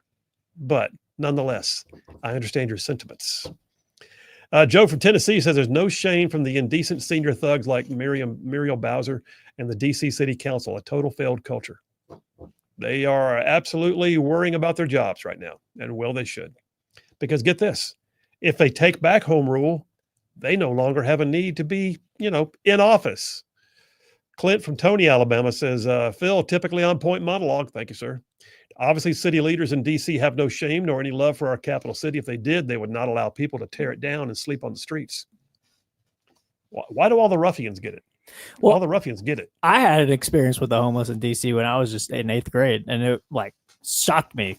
I mean, when we took a school trip to DC when I was in 8th grade, and I was very excited to see DC. It was a great city, but there was a part when we were in the metropolitan area specifically. I can't remember why, but we were passing a certain area, and I remember our tour guide for my class. It was like a line of students, walking to wherever they need to be, and said she warned us not to talk to the homeless when we walk by a certain spot. Like, don't look at them, don't make eye contact, just keep walking. I remember thinking, I was like, yeah, come on. Like, I've been to New York City, Atlanta, and I've seen homeless people in big cities. None of them have ever harassed kids, for money. Yeah. Oh my goodness. Oh, yeah. We walked by a certain spot and there was homeless everywhere, like trying to almost grab like 13, 14-year-olds to ask them, for money or attention or something. And I remember just walking past and I was like, oh my goodness. I was like, this is the worst I've ever seen. And this is our nation's capital. Yeah. It's like, this is embarrassing. Like DC Metro, it's one of the worst in terms of homeless that I've seen. And like I said, I've been to New York City. I've seen people doing the fentanyl or whatever when I was a kid in New York City from fentanyl. Like, I've seen big cities. I've never seen homeless. The fentanyl slump? Yeah, I've never seen homeless harass kids like that to get money, and it's awful. But yeah, I remember that day being shocked after that like, this is our nation's capital. Yeah. Like, what is going on? Oh, God. Dave from Capshaw, Alabama says Karen's meatloaf is ready, and he sent a picture, and it looks fine. There's a meal waiting to happen right there. I'm jealous for you, man. And then Jeff from Indiana says, I think the federal government should start charging everybody in districts that are soft on crime with anything they charge lawbreakers with, because otherwise they just get a slap on the hand. Yeah, wouldn't that be a hoot if the laws were too soft and you stiffen them up, or else? All right, I got text messages I didn't even get to yet. I'll try to get some of those. We'll be switching dippers momentarily. Phil Williams, Rightside Radio. Y'all stay tuned. We will be right back. Republicans in those offices to make those decisions. If the state law, the Constitution, is already either specific or at least vague enough to be interpreted in a certain way, and they're acting on it, I feel certain they could have done what we did in Alabama multiple times and get what's called an opinion of the justices. That's where, before something is enacted, we get an opinion of the justices. Will this stand up? Apparently, somewhere along the line, they got all the comfort factor they needed and then went, why not? Yeah. And elections have consequences. The Constitution allows it. They took months to draw the lines. They're bringing it to a vote of the duly elected members of the body. And the Democrats don't like the fact that they're outnumbered. That's what it boils down to. Yeah. And I mean, Democrats, you can't just leave. That's what do you, so lame. Like, what do you think your constituents are going to be happy that they voted for you just to leave, literally just to run away? And I think it's funny that Democrats act like, okay, if you want to say this is some political gamesmanship or whatever, okay, but like, the Democrats are the kings of that. Like, the kings of political gamesmanship. You look at the reconciliation bill that was literally started by Nancy Pelosi to get the Affordable Care Act across the line. So it's like that. This is what they do. Okay, so you can be upset about it, but it's like, okay, well, you do the same thing, so you can't just run away. It's something that's going to wind up playing out. But the thing I go back to on this too is they ran away. Is that the new precedent? You're talking about setting precedent a minute ago. Is this the new precedent too? When you don't like it, you just run away. I love them taking videos in front of a plane too. Like the Democrats from Texas, like you're not hiding the fact. You're literally just, I'm about to hop on this plane and I'll tell you why. It's like, I don't care why. What are you doing? Social media is ripping them a new one right now too. Yeah. And they deserve it. Here's the bottom line. In fact, I tell you what, I just realized Fox has a top headline called "Texas Dems Ripped for Their Cartoonishly Dumb Strategy to Flee to Blue State, Notorious for Gerrymandering." And it talks about the fact that social media is ripping them a new one. They can't be called heroes when they run away. That's not how this works. The world doesn't turn that way. There are no movies made about people who were heroes because they hid. That's not how this works. You're not going to find anyone who's going to look at this in the long term and go, that was so bold that they did that. I'm inspired by it. I want to be like them. I want them to write a book, and movies, statues should be made, all of it. No. Sooner or later, they got to go home. So all they're doing now is delaying the inevitable. This is sort of like having the bill read at length. It means nothing in the end. And I think I said this to you off there. I think I think they knew full well they were going to be arrested. I think they're just trying to be martyrs. That's the other thing. Are they going to be arrested? I don't know yet. It's going to be interesting. Or are they going to be removed from office? Like they want. It's almost like I think they want to get arrested to be like, look, they're arresting their political opponents. You can't do that. This is what they're trying to do. And I don't know what the standard is. If the removal from office that's allowed for abandonment, what constitutes abandonment? Then you have to get into the definition of what is abandonment. And is there any precedent in this? It's kind of like when we had the impeachment proceedings brewing for Governor Robert Bentley. Turns out nobody had ever done it before. It was in the law, but there was no procedure for how it's done. So guess who got to be the one who drew it? That was me. I got assigned the task of helping draw the ability to impeach a government official because we had no procedure. I guarantee you there's not been a whole lot of history in Texas on how to arrest somebody who so-called abandons their post. Yeah, there probably isn't. Those life moments yesterday. Charlene and I have been weighing some decision making, the kind that lends itself to prayer and deliberate thinking, the kind of decisions you make on faith and hopefully with wise counsel. But yesterday afternoon, I decided to reach out to my adult kids and ask their opinions on the matter before us. So I did. And both of them gave me great, mature, unvarnished insights, and I was immediately thankful. But I was thankful for not just the fact that I could ask their opinions, but that I could trust their opinions. I mean, think about it. How many people can say that they would turn to their own kids for advice and trust in the words that were spoken? It's a blessing, to be sure. I mean, there was a time when they were raised with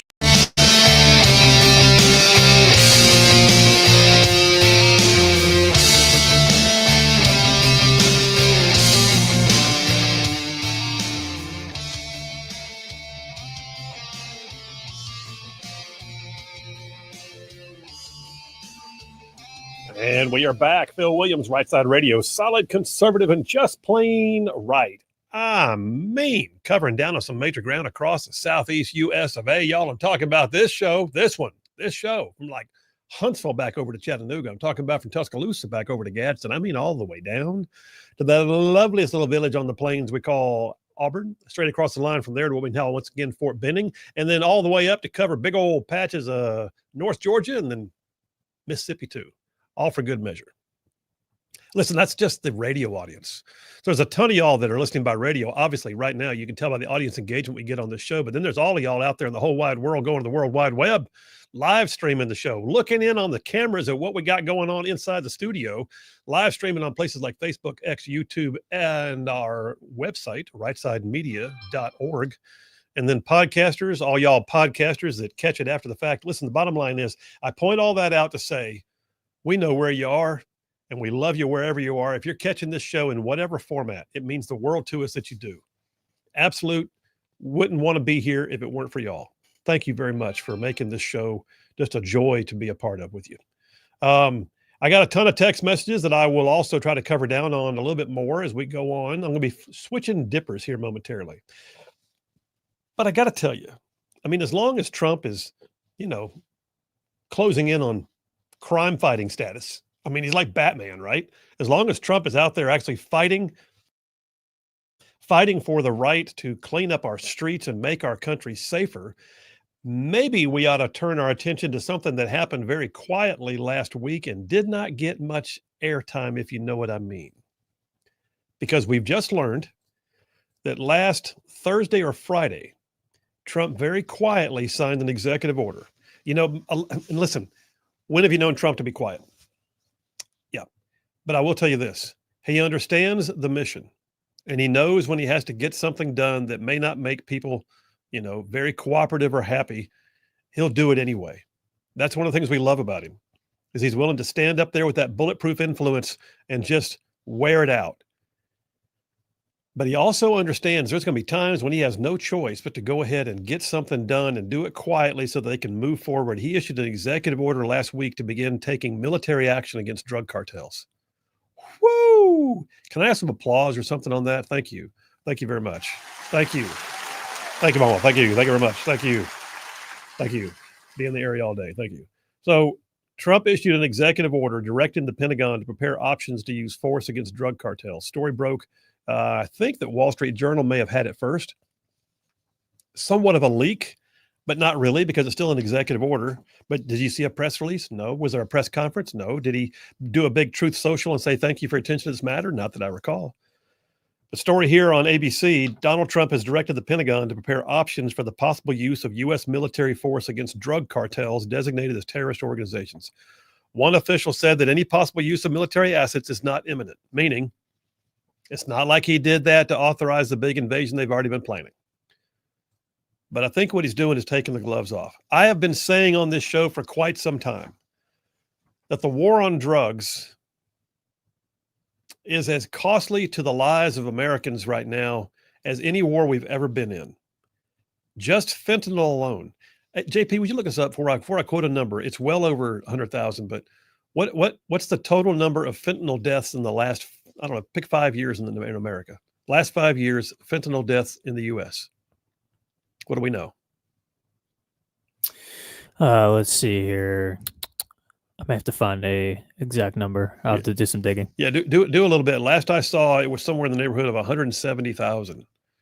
Think about it. If there was a terrorist organization that blew some things up and killed 170,000 people, the U.S. military would be literally launched within days to go strike back at whoever did it. And yet the drug cartels, truthfully, with help from some foreign actors like China, are pushing fentanyl across our borders at record rates. And the cartels, it's a multi-billion-dollar a year industry. And they are making bank on killing Americans. And they're doing it with an amazing amount of skill. I mean, right now it's to the point that they are using drones to lift things across the border and drop them off to their drug runners. They don't even have to pay mules all the time anymore. It's not always about people crossing the Rio Grande with a backpack on. They're not always sneaking it in the hubcaps of some vehicle across the border. Now they're flying them by drones. It's a whole new world. And so we got counter drone activity. We got border surveillance. We got all the things we have to do. And we're getting shot at the same time. Oh, by the way, they're still killing Americans. I have said multiple times on this show, the day is going to come when the cartels have overreached and you're going to watch something blow up in the jungles of South America. A drug lab suddenly catching a Tomahawk cruise missile right down the middle of the smokestack. You watch. Well, now we have an executive order that issues authorizing the Pentagon to prepare military operations to go against the cartels.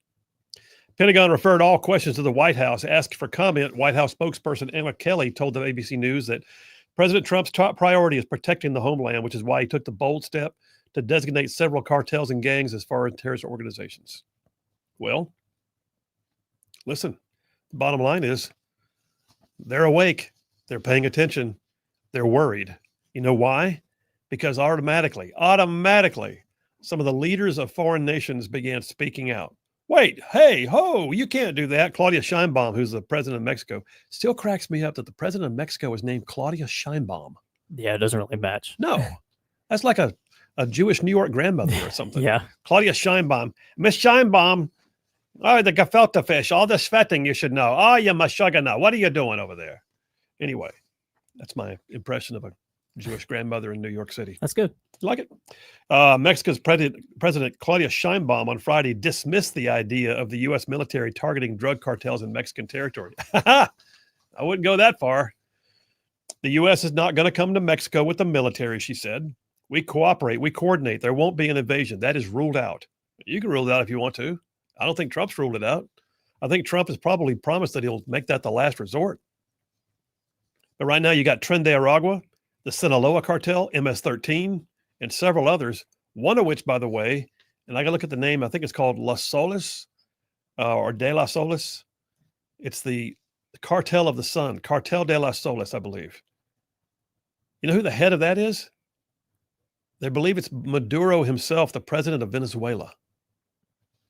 So right now, the other thing you've got going on is that Pam Bondi just announced a $50 million, $50 million. How do I get in on this? A $50 million reward for anyone who can help bring Maduro into captivity. Oh, what? That's the president of a foreign nation. What? That's nuts. It By the is way, I was nuts. just going to say, I did some math. I think 327,000 fentanyl deaths in America since 2020. So last 5 Holy years. crap. Yeah. 300 and what? 327,000 327,000. Okay, since 2020. divide that now. It's not all here. Yeah. But divide that by 50. That would be the equivalent of how many per state? 6,543. It'd be like having over 6,500 deaths per state Yeah. in the last 5 years. So the peak during that time period was 2023, where there was 107,000. And that's not even including the deaths so far in 2025. You know, who knows what will be at the end of 2025.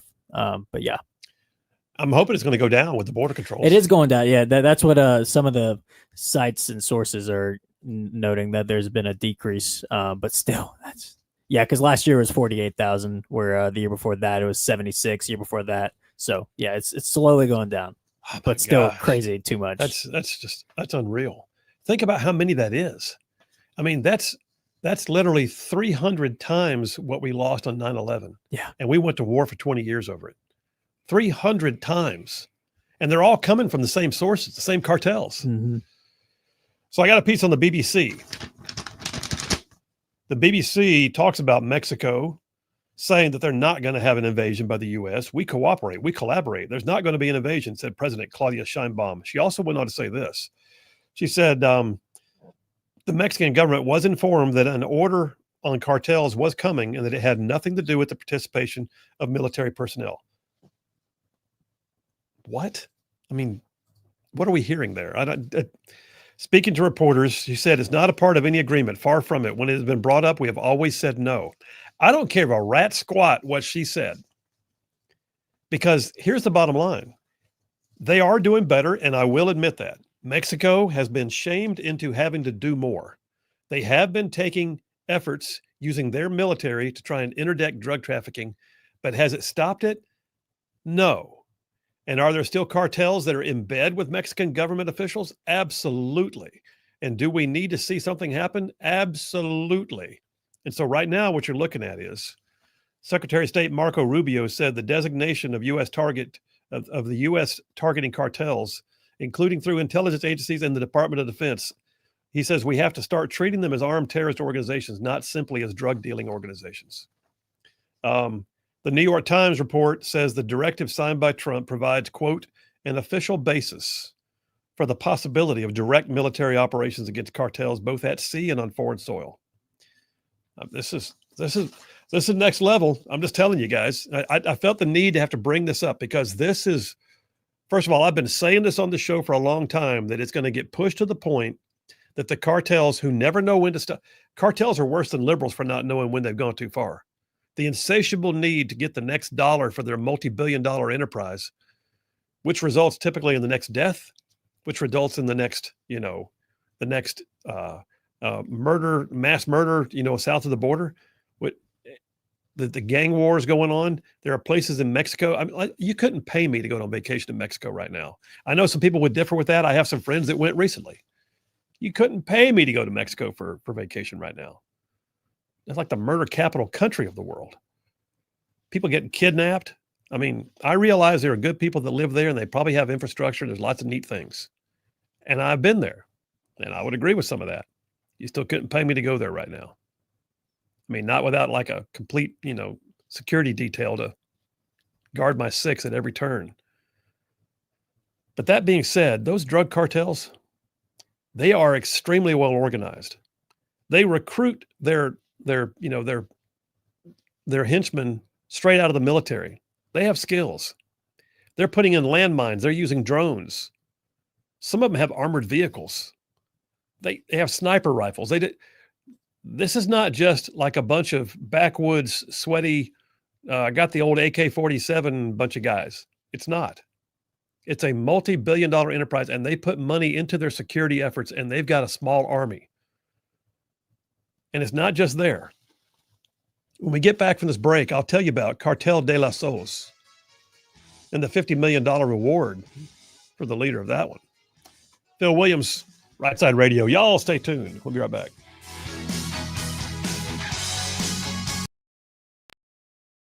I'm making all the decisions for them, right?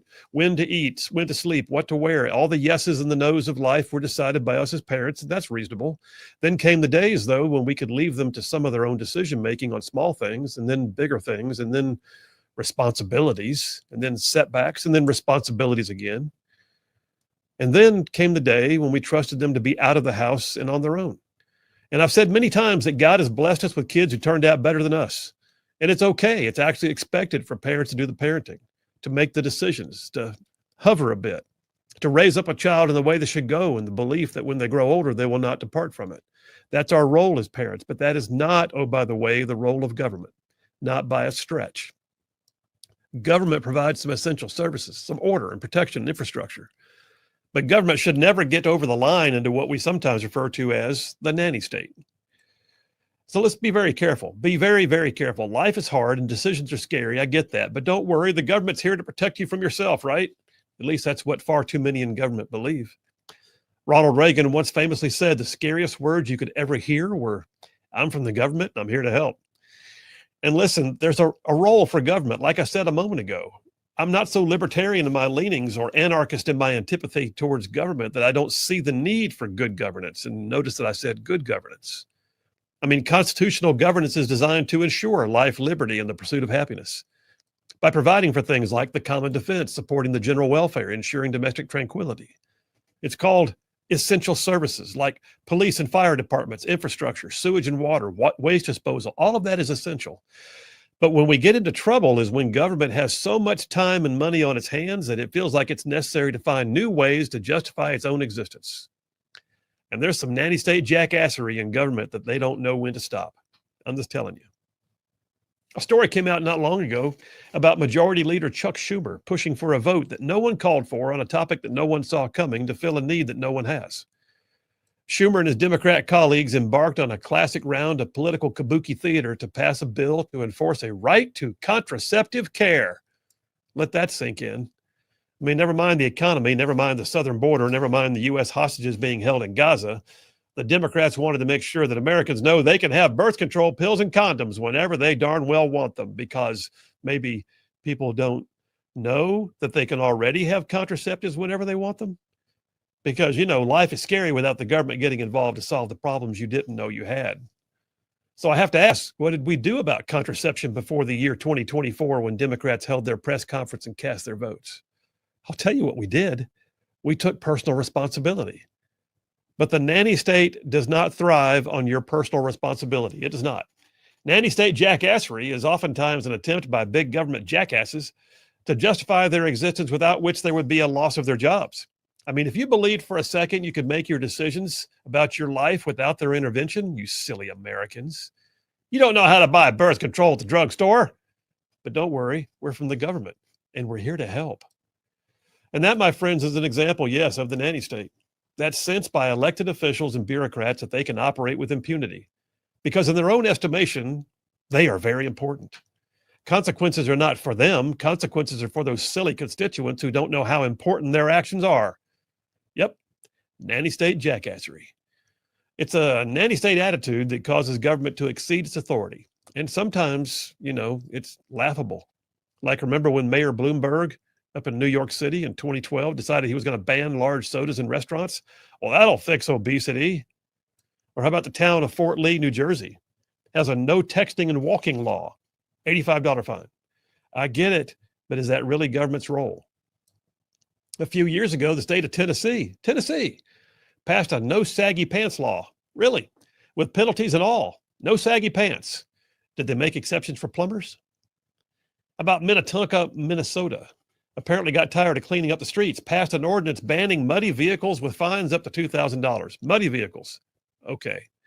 Maryland actually has statewide ordinances in effect requiring the use of sunscreen at summer camps for kids. Yep, because sunburn prevention is a surefire role of government, don't you know? How about San Francisco when they grinched out back in 2011 and passed a ban on toys and McDonald's Happy Meals?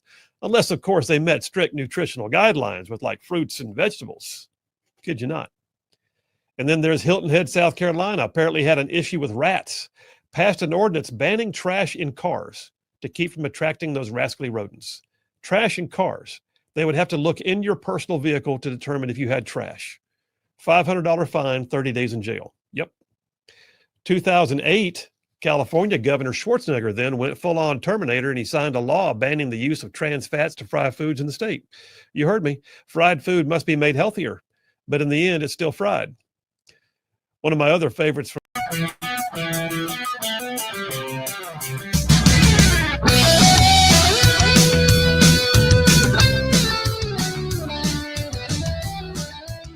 And we are back. Phil Williams, Rightside Radio, solid conservative and just plain right. Just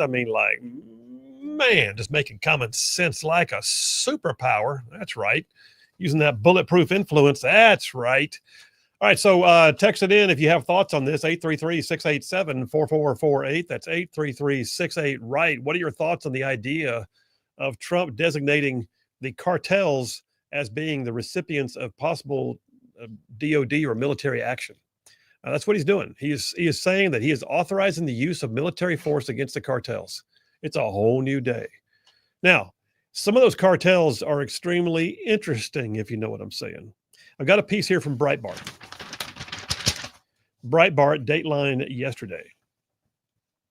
Because I mentioned to you that Mexican President Claudia Sheinbaum immediately came out and tried to assure her people they're not going to invade the United States. It's not going to happen here.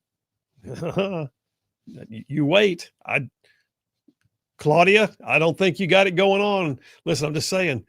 But Claudia also quickly got out there and defended Venezuela's President Nicolas Maduro, who has been formally accused by the U.S. government, according to Breitbart, of being the leader of the narco-terrorist organization known as the Cartel de las Solas. Cartel, that's the Cartel of the Sun, I believe is how that translates. Cartel of the Sun has a $50 million reward out for his capture now. During her morning conference, Sheinbaum claimed that her government has no open investigations on Maduro, tying him into any cartels. If the U.S. government has any, they must show the evidence, she said, for their accusations. Does anybody remember a guy named Manuel Noriega? It's before your time, JP. I think this Okay, good. 1989, I believe. 1989, Manuel Noriega, El Presidente, El Jefe of Panama. And Manuel Noriega was one of the most corrupt government officials in all of Central and South America. Manuel Noriega began making it very difficult for our military installations in the Panama Canal Zone. He also was the leader of crime himself. He was a thug. He was a tyrant.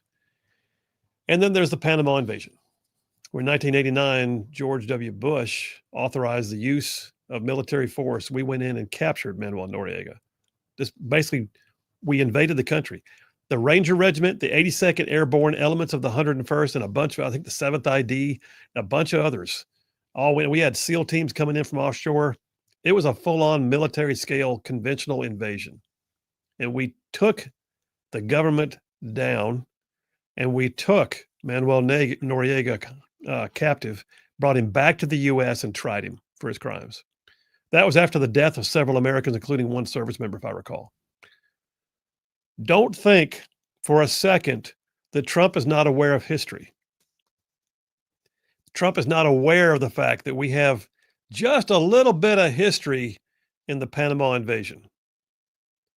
And for those who think there's not a parallel, I beg to differ. I think there absolutely is. Are there American interests? Certainly. Is there a threat to American interests and American lives? Certainly. Is there now an executive order authorizing the use of defense? Yes, there is. Are we doing everything we can to resolve it through diplomatic means? I believe we are. But is it becoming something that no longer can be tolerated? I think we're well past that point. So all that to say, I am not looking for us to invade Venezuela. I don't want to invade Venezuela. But don't forget that Venezuela is also the place where they just decided to go ahead and nationalize U.S. interests. We had U.S. companies down there that were drilling oil under contract who suddenly lost their entire investment because Venezuela decided they wanted it. And so Venezuela just, nationalizes American businesses. How's that work? Well, right now, Claudia Sheinbaum's defending Nicolas Maduro. Nicolas Maduro, the tyrant who took over from the previous tyrant. Breitbart of Texas reports that the U.S. government announced they were designating the Cartel de las Soles as a specially designated global terrorist and named Maduro as their leader. Cartel de las Soles is allegedly run by the top government and military officials in Venezuela. Can you imagine that? We got something almost as big as the Sinaloa cartel. And it's actually run by government officials, including potentially the president of the country of Venezuela. The U.S. first announced a reward for Maduro in 2020 following the unsealing of a criminal indictment against him of drug trafficking. Following the new terrorist designation, the government has since increased the pressure and sought to impose new financial sanctions. This past week, the U.S. government also announced they were raising the $25 million reward for Maduro to $50 million. I mean, we've done things like we have seized his assets. We seized 2 of his airplanes, I believe. Maduro is a bad guy, and he's the president of an entire nation.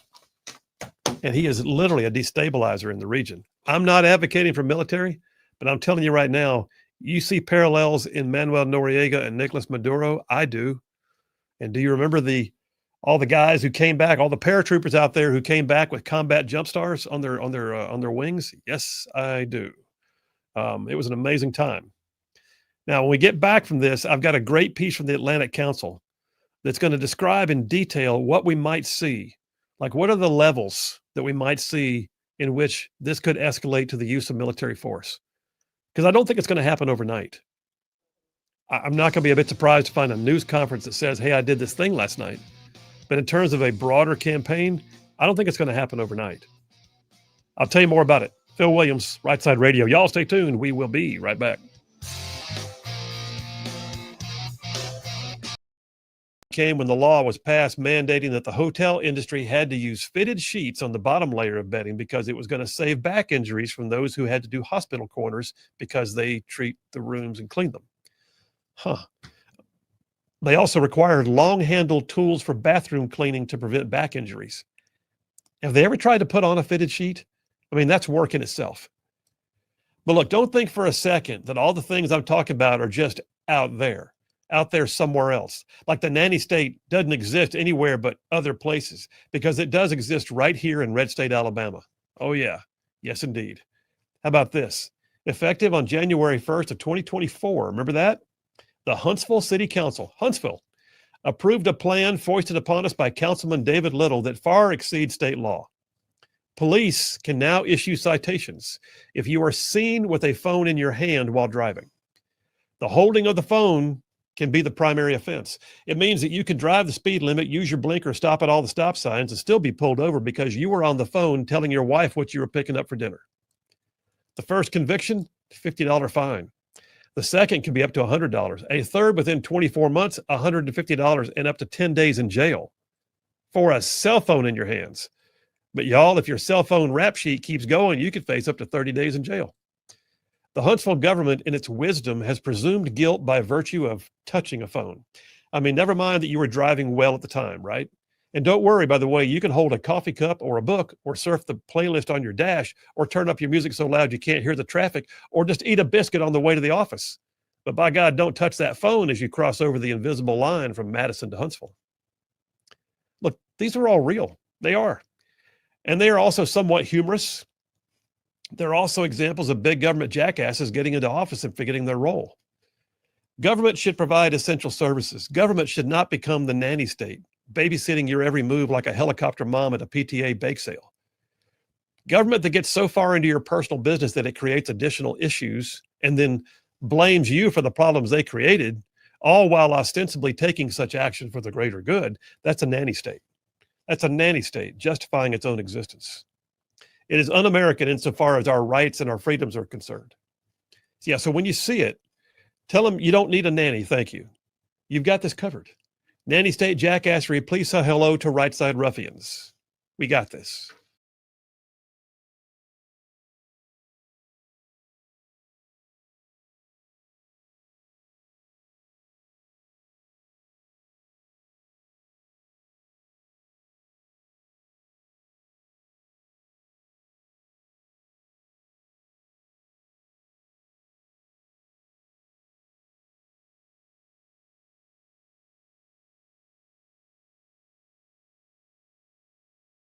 Baghdad in 2004. It was my second deployment. It's hard to believe. I've already been home now for 21 years from my second deployment in the global war on terror. That tells you how old I am. My daughter, Caitlin, and my son-in-law are up there running sound for the live stream, but Caitlin can speak to what it was like for me being gone, just like boom, boom, back to back. Started off the war in Afghanistan, initially riding horses on a small team in the middle of nowhere, and then came home, and I wasn't even home a year, and I immediately deployed again and spent all of 2004 in Baghdad. And aside from combat operations and all the things we had going on, part of my job was to help this new thing called democracy get started.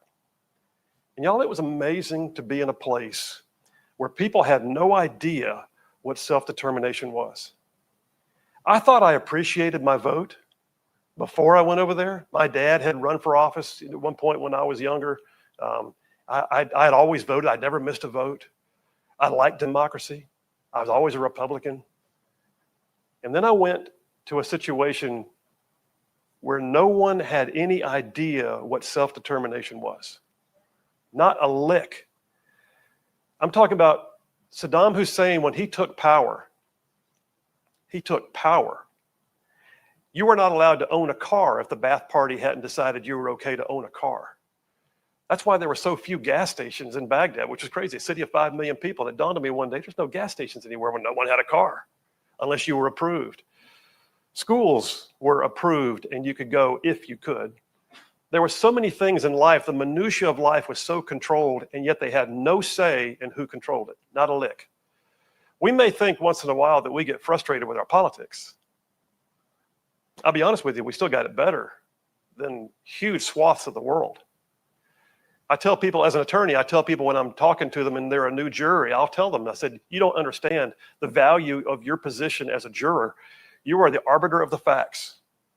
People around this world have no respect for the rule of law, but we sit in a room where we have the right to a trial by jury of our peers. And that's you. And I tell the jury that. I will say the same thing to you as voters. What we do in our country is largely determined on what you guys determine as voters.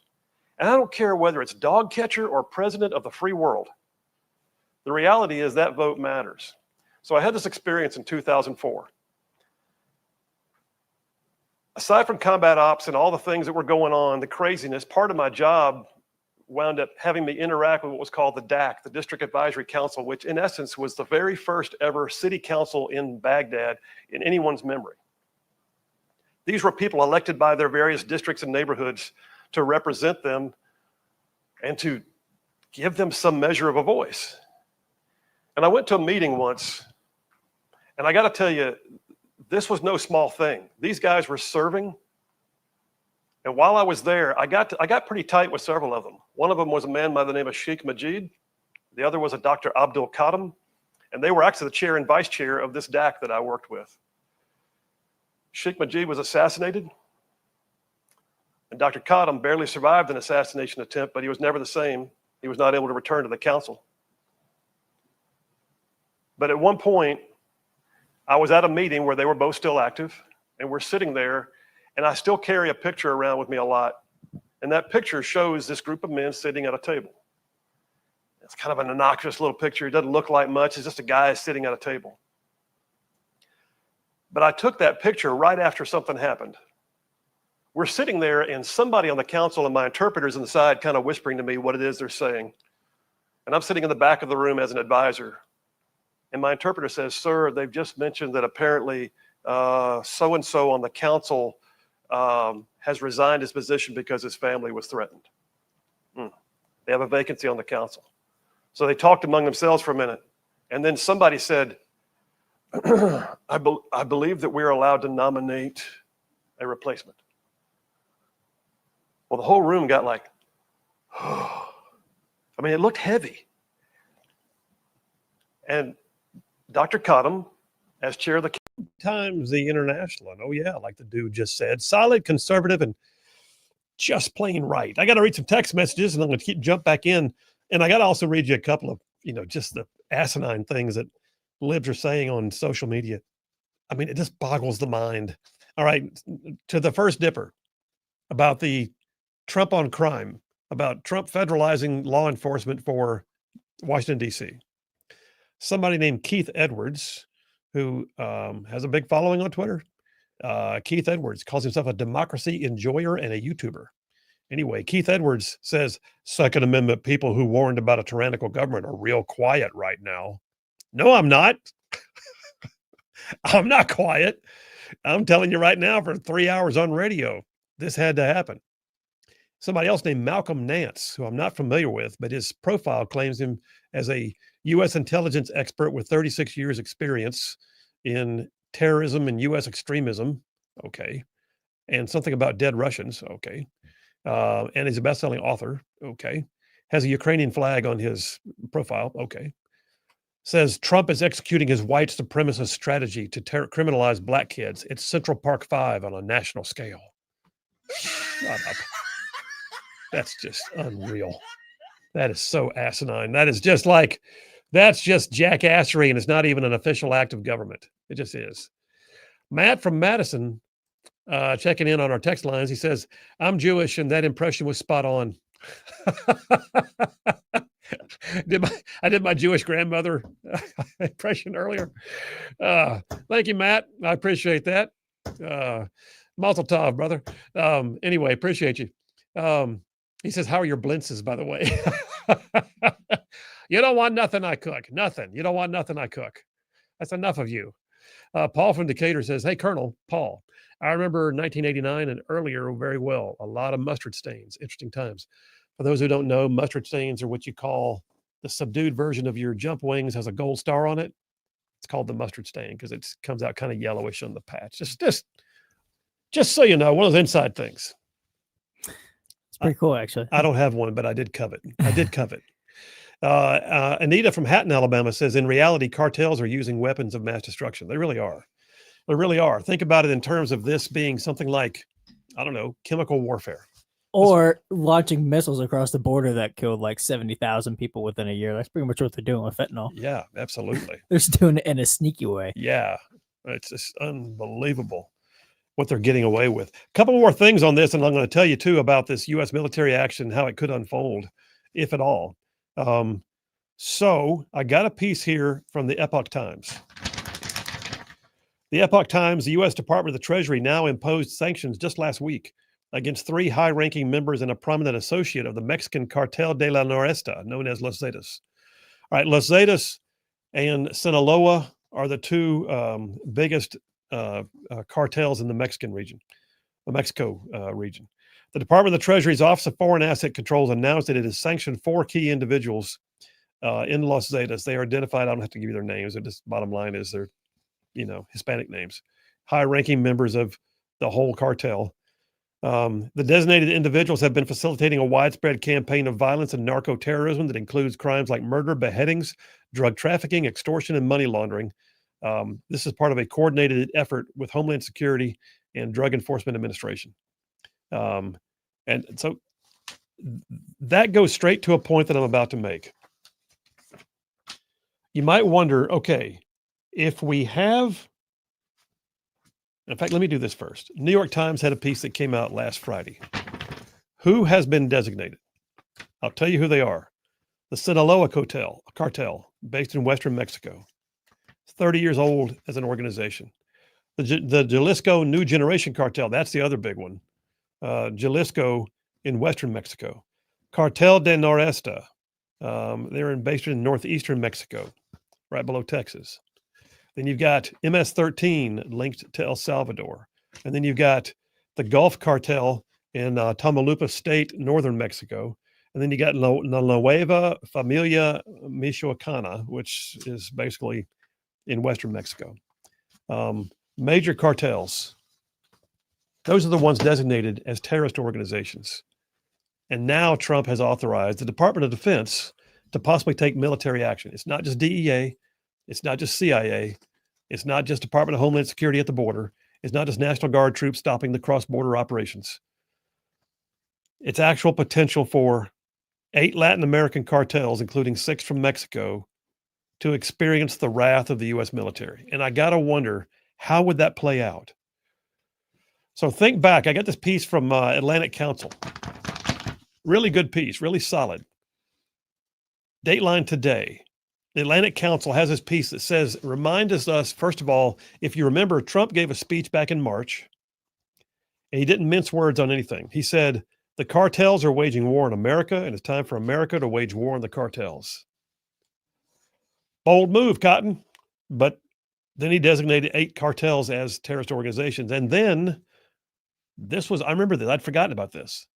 The Mexican Senate approved the presence of the U.S. Army's 7th Special Forces Group. So if you're not familiar, all of our special forces, the Green Berets, all of our Green Beret groups, one of their primary missions is known as FIDUW, Foreign Internal Defense and Unconventional Warfare. In other words, going in and helping train other foreign governments' military. Or sometimes, for that matter, going in and helping raise up an army where there has been none by working with the indigenous personnel. So special forces there's multiple groups. There's first group, third group, fifth group, seventh group. There's 2 in the Guard. There's 19th and 20th in Guard, and they have regional allocations. 7th Special Forces Group is designated largely for Central and South America. 7th Group was just approved by the Mexican Senate a few months ago to do the first ever joint training with Mexico's elite naval Marines. Why is that a big deal? Well, first of all, because it's never happened before. That's why. And now you've got 7th Group guys literally on Mexican soil helping train the Mexican military. That's a whole new day. The U.S. also imposed new tariffs on Mexico to pressure them into greater cooperation against cartels. Yes, that happened. On orders from the president, U.S. Northern Command launched deployments to the southern border. Yes, they did. Central Intelligence Agency has now been approved for drone flights, approved by Mexico, to gather intel on the cartels, all of which may indicate the U.S. is on the verge of direct military action. By the way, direct military action is a phrase of art, all right? It's a term of art. You've got indirect action and you've got direct action. Direct action missions are force on force. Direct action missions are going in and blowing stuff up. So what would happen? I mean, this particular article, in a very cogent fashion, lays out what I would call a 4-part sequence of events. The first is the building of relationships and training, meaning we establish that rapport. The 7th Group guys see a larger presence. They're training up military. They're doing what they can to work with our Mexican counterparts. They're giving them things they didn't have before. They're strengthening their posture, straightening their spines, and giving them training they would not have otherwise gotten. That building of relationships and training is already underway. Started months ago. Don't tell me this wasn't planned before he got elected. I'm telling you right now, they came into office. This administration came into office ready to rock. I'm talking locked, cocked, and ready to rock. They were on the ground running because plans had been laid long before he took the oath of office. Well, one of the things that's happening right away already is that we are seeing the building of relationships and training between military forces of our 2 countries. All right, what next? Identifying targets. Well, I just told you, CIA has got drone ops now. They've got drone ops all over Mexico approved by the Mexican government. Covert's one thing, overt is another. So what might this mean? Well, For instance, the Sinaloa cartel, one of two cartels it points out reportedly responsible for the majority of drug trafficking in the U.S., is likely high on the list. They're the most powerful drug trafficking organization in the Western Hemisphere. Their influence extends way beyond narcotics. They have deep ties to China and the fentanyl trade, but they also are well into business extortion, illegal mining, oil theft, and then infiltrating businesses to launder money. They use Chinese government as money laundering. It's just unreal, the operations they've got. They're a huge deal. Targeting's ongoing right now, I guarantee you. Step 3, covert action and shock and awe. Trump's a big fan of our special operations. And it's highly likely right now that what they're doing is they're dusting off old plans for JSOC, the Joint Special Operations Command. If you're not familiar, in the military, you have a unified command called JSOC. That's where all of our special mission units are housed. Things like Delta, SEAL Team 6. You've also got JSOCs in control of the Ranger Regiment. And they've got a few other elements you're not supposed to name online.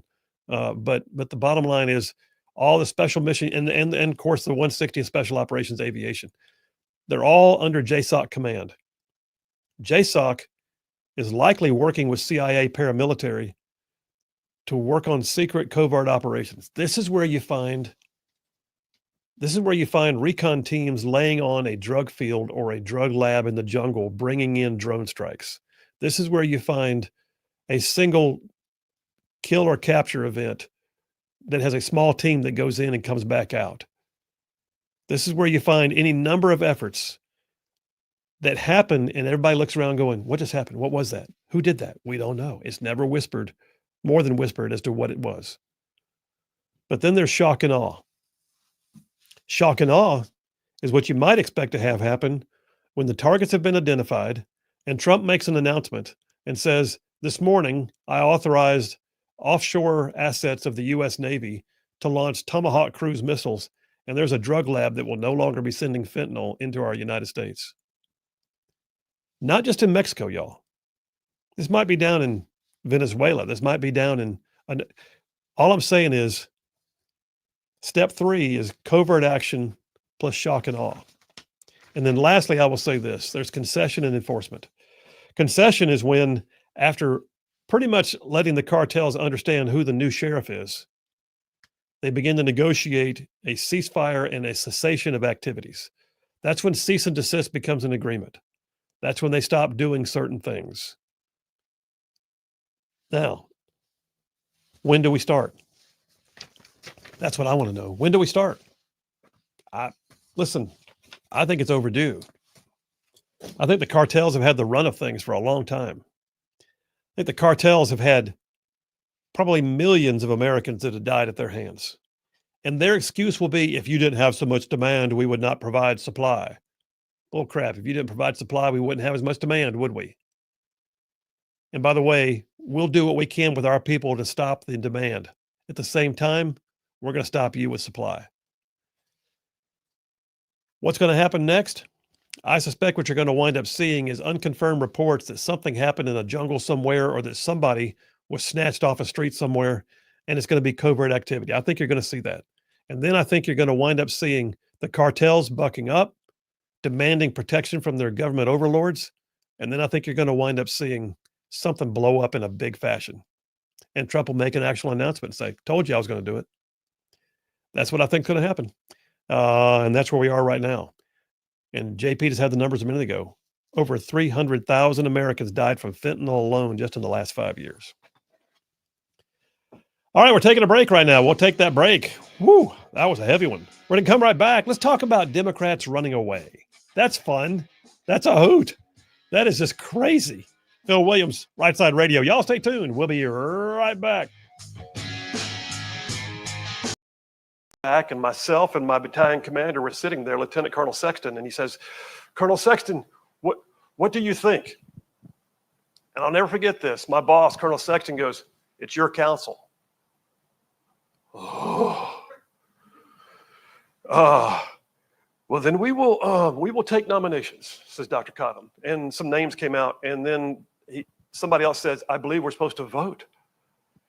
It was an alien moment for them, y'all. It was. And so I'm sitting there watching, and I'm thinking, and my first thought was, what are they? Oh, they used to be killed for this kind of stuff. They just had a guy who quit because his family was being threatened.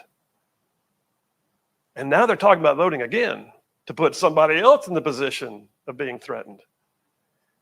And I'll never forget this. They called for the vote, and Dr. Khatami called for the vote.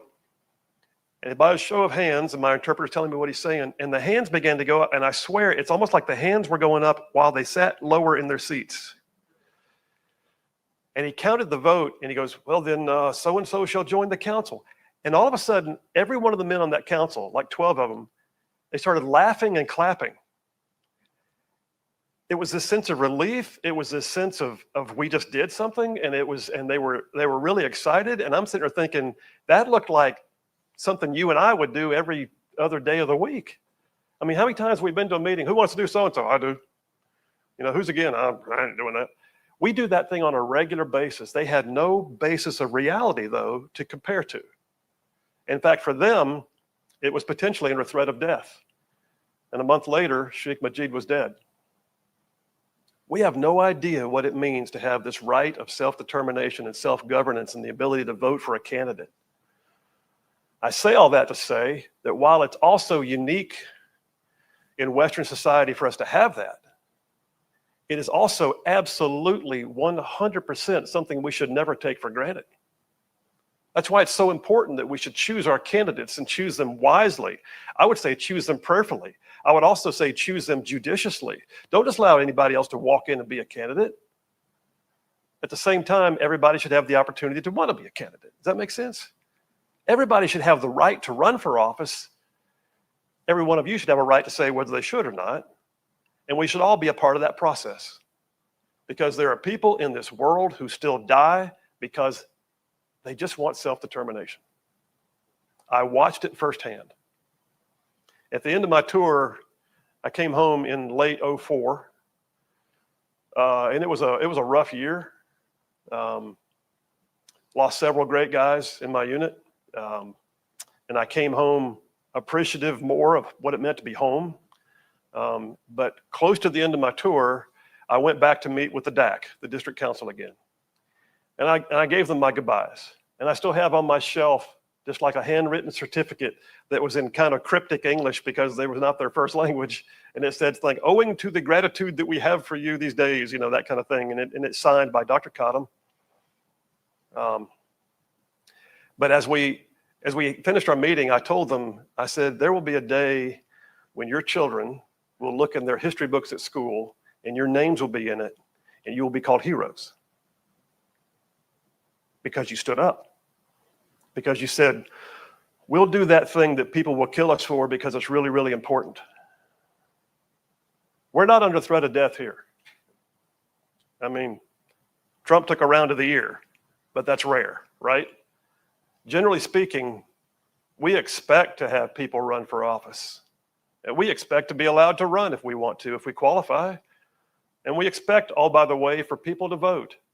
And we expect not to have our vote curtailed. We expect our vote to be counted. That's the beauty of where we live. It absolutely is. And I hate the fact that it took me going to war to gain that level of appreciation for it. But it did. And I'm forever grateful. And to this day, I still count Dr. Khatami as somebody who I would love to see again if he's still alive. I have no idea.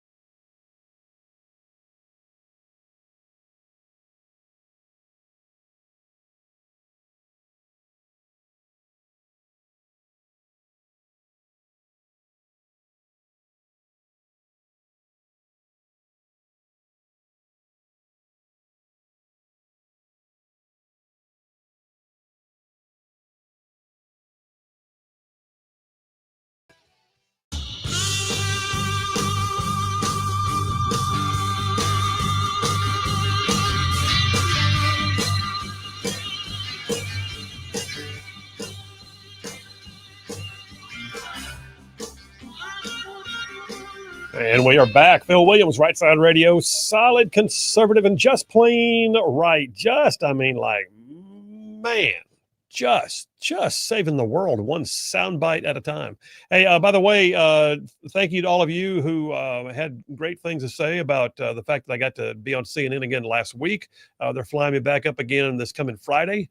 So I encourage you, check it out. If you have not seen the clips of me mixing it up with some of the more liberal persuasion guests on CNN, it's on our YouTube right now. It's also on my social media at Sin Phil Williams on both Twitter and Facebook.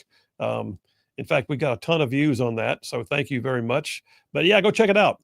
You can at Sin Phil Williams on X and at same thing, Senator Phil Williams on Facebook. Just right? Phil Williams on Just Facebook. Phil Williams yeah. on Facebook.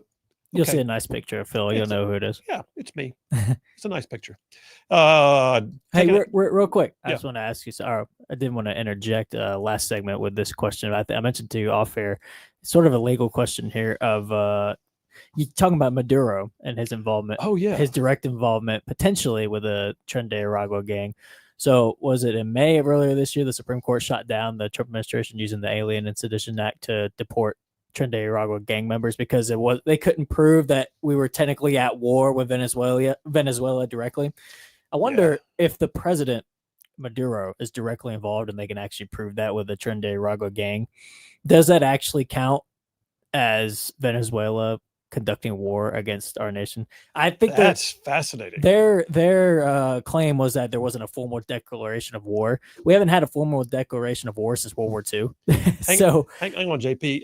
I'm sorry. Who's this on the phone? The president's calling. He wants you to come be an advisor. I don't know. I thought that was funny. I'm like, what else would you need if the president himself of Venezuela is directly involved with them? Like that seems like a pretty formal declaration of war to me. I don't know. But like I said, if we're looking for the United States Congress to actually declare war, we haven't done that since 1942. And we've had the war on terror. We've had other incidents. So it's like, what are you looking for? You know? I don't know. I think we did do it for the war on the initial war in Afghanistan, didn't we? Declare war. I don't think so. I looked it up. This is the last time Congress formally declared war was 1942. Wow. World War II. Okay, we need to check on that because I thought in the wake of 9/11 we absolutely did. But anyway, the bottom line is your question is fascinating because it's not just Tren de Aragua having government sanction in Venezuela, but you've also got this new one that I talked about a minute ago, Cartel de las Soles, which is the drug cartel that is believed to be run by Maduro himself. Now, is the intel accurate? I don't know, but we're putting it out there that he is. I feel like we wouldn't put it out there unless we were pretty certain. We're pretty certain, and/or we're pretty much going to use that as a pretext. How about that? Yeah. So your question, let me frame it again. Your question is, if they said we're not at war in order to repatriate Tren de Aragua members under the Aliens and Sedition Act, then does that go away if we declared Cartel de las Soles a foreign terrorist organization as well as Tren de Aragua, and now we have reason to use military force against Maduro? Yes. Holy crap. Because, I mean, if us... That's quite the artful collaboration of ideas there, man. If us declaring them terrorists isn't enough, I feel like that should be. That's just me, though. Again, Manuel Noriega. He fooled around and found out. Yeah. Phil Williams, Rightside Radio, coming right back. Y'all stay tuned.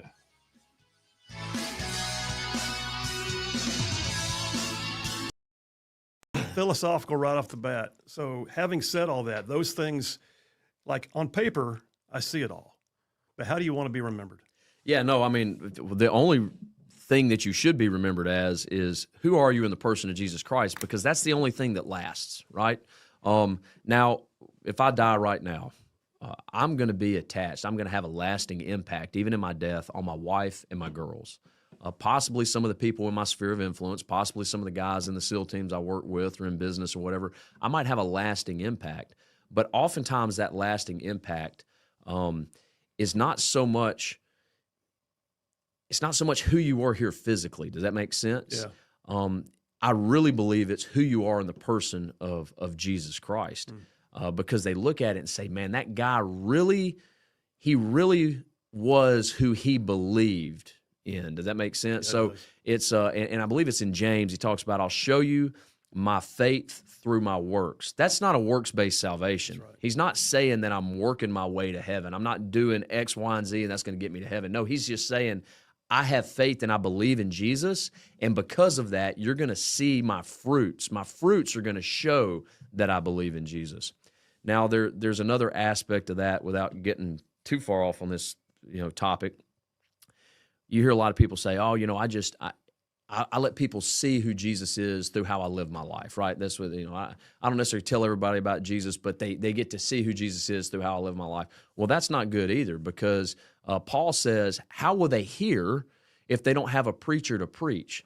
So there's two aspects to that. There's one, what I say, right? Scripture says a freshwater spring doesn't produce salt water. What I say is unbelievably important. But then once I say it, it's my actions that back it up. It's words, then action. And we see that with God. John chapter 1, in the beginning was the Word, right? Wasn't in the beginning was the action, was the creation. No, in the beginning was the Word was God, the Word was with God. And then all was made through him and by him, and without him, nothing was made. We see that in John chapter 1. First was the Word, what he spoke, what we speak. Then second is the actions that back up what we speak. And ultimately see in John chapter 4 or John chapter 1 verse 14, the Word became flesh and dwelt among men, right? And we see that in Isaiah. He says, I was amazed. God was amazed that there was none who could stand before him. He's talking about when he was drawing the plan to create the world.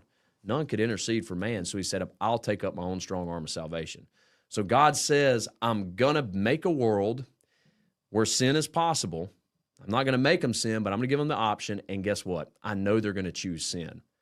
And there's none that are going to be able to stand before him, but I'm going to make a way out of sin, and it's going to be through me. That's what God says, and that's who we should be. That's so 1 the lasting 10:13. That's right. So that's a lasting impact.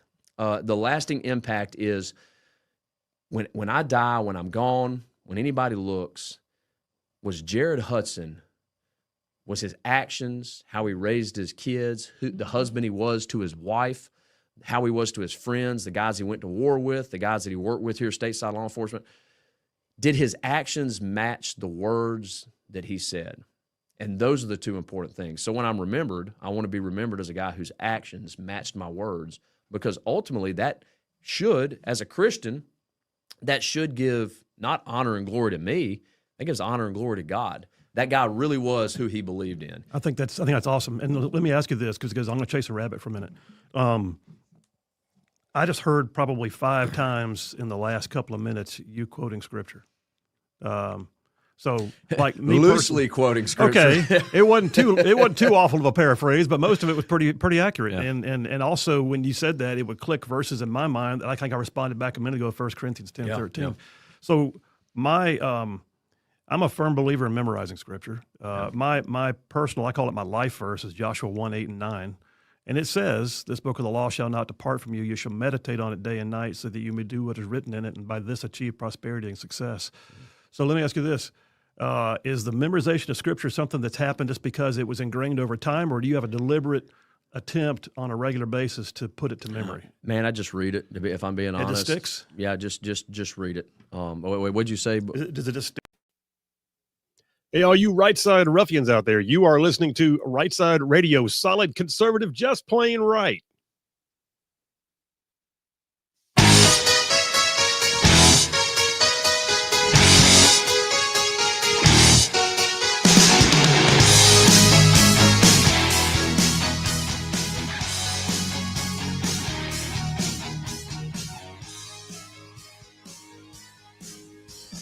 And we are back. Phil Williams, Rightside Radio, solid conservative, just plain right. Just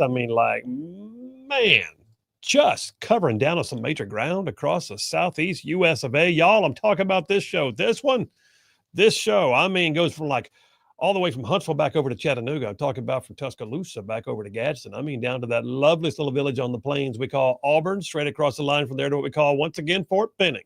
Call it, once again, Fort Benning.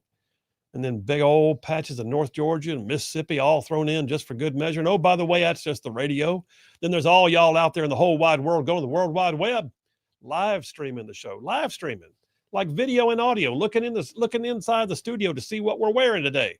But the bottom line is all y'all out there on places like Facebook, X, YouTube, Rumble, our website, rightsidemedia.org, rightsidemedia.org.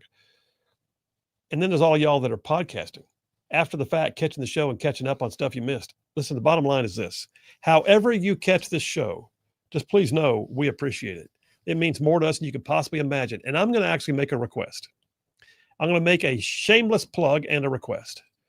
We got a lot going on here at Rightside. And a part of the way we grow is by y'all's participation. Believe it or not, it's not just what we can do, it's what y'all do with us.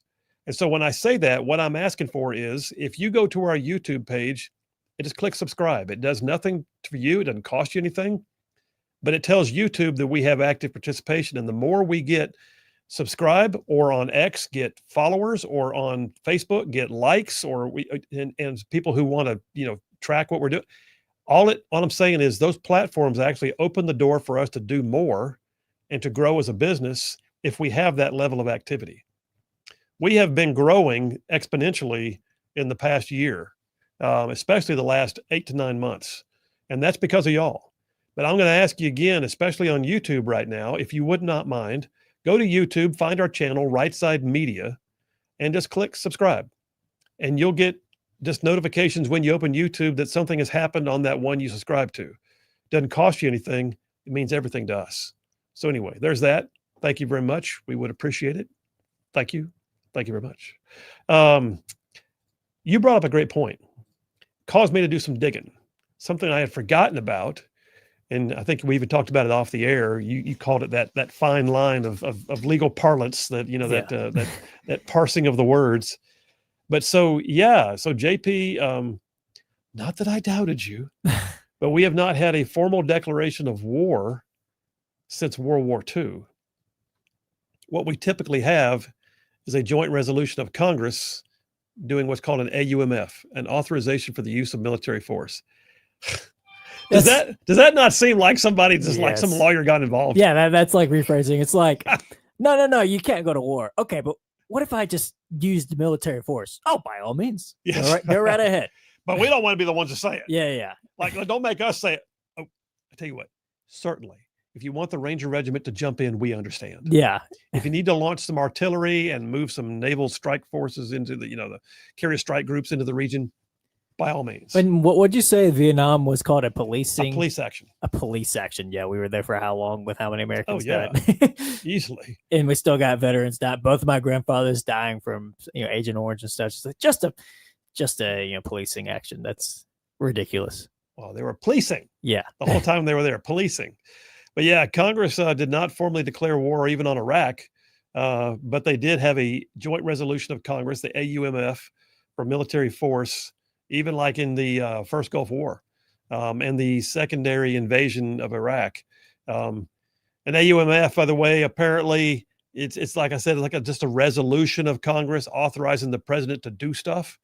And it's, here's the thing. You're going to hear liberals say, we did not authorize this. Oh, yeah, you did. Yeah, you did. Yes, you actually did. But you also abdicated your authority by not authorizing anything. You didn't get involved. If Congress is out there saying, well, we think that he ought to come back to Congress and ask for a declaration of war. You didn't give him that when 9/11 happened. So, I mean, you didn't give him that when we had to do the troop surge in Iraq. You didn't give him a declaration of war when we went to rescue American interests in Grenada. You didn't give him a declaration of war when he went down there and captured Manuel Noriega. You didn't give him a declaration of war for any of this stuff. None of it.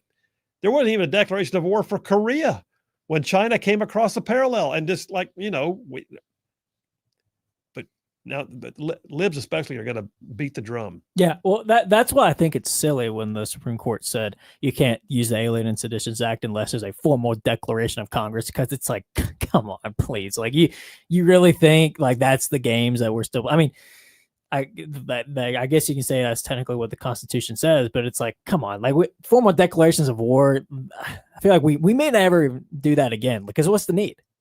What's the need to formally declare war unless you're in a World War II scenario? And I'll be honest with you, the president does have broad authority to use defense for the basically the term of art, I believe, is that they for for saving life, limb, and property in American interests. Yes, exactly. That's why it's like, I feel like this is the perfect example of that. Saving life, limb, and property from Americans from Trinidad. I feel like it's very, we don't even have to attack Venezuela. Just get them out. Just get them out. Like that. I don't know. Seems silly. It's an AUMF. It's not a declaration of war. Yeah. It was just an AUMF. Do you understand? You cannot ask for that. Listen, it's going to be interesting to watch. Now, by the way, I did just see a moment ago, and I'm not sure I'm going to get to this third dipper yet, it's a good one, but I'm not sure I'm going to make it because I'm down to the last 20 minutes of the show. But so there's a story on the top of Fox. FoxNews.com has a piece that says locals are not fully on board with National Guard in the nation's capital after brutal attack. The brutal attack being an act of crime that attacked a young guy that worked for Doge. What was his? So his nickname is Big Balls. I'll go ahead and say it. That's all. His real name is Edward Kesselstein or something like that. Edward Korstein. Or Korstein, whatever. Yeah. So he was trying to stop a carjacking, and got the stew beat out of him. Picture of him sitting there with no shirt on, bleeding on the streets of DC. Well, that was a straw that broke the camel's back. And let me just point out something. Yes, DC's had a problem for a while. Yes, DC's murder rate has been through the roof in recent years. Yes, we understand that there has even been a recent allegation that DC police were cooking the books to try and make the numbers look better than they really are.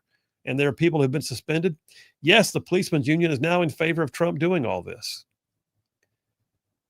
But Trump, this kid getting attacked, and the one just prior to that, when a congressional staffer was murdered, literally. And by the way, he was not involved in it. He wasn't in the wrong place at the wrong time. He was stepping outside of the Capitol buildings, the office buildings, and was gunned down in a drive-by. So all that to say, there's a lot that's happened, but those two are what I call flashpoints.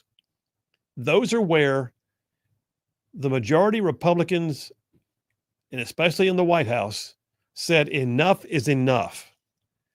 I'm not going to say they wouldn't have done this otherwise, but I can tell you right now that what happens is something that becomes, more than people can bear, usually is precipitated by a flashpoint. A thing that was cooking and stirring up for a while suddenly has a flashpoint. And that's what happened with this kid getting attacked in the last couple of days. Because he was literally taking the heroic stand of trying to stop somebody else from being carjacked. He got the crap beat out of him. He's one of Trump's guys. He worked in Doge, and now he's being beat up on the streets. So yes, I think that what we're looking at right now is a flashpoint occurred, straw that broke the camel's back. Trump has acted now to nationalize or to federalize law enforcement in the nation's capital. Article on Fox says locals are not entirely on board. Now, I saw one, and I'm thinking, you know what? You're just not doing yourself any good.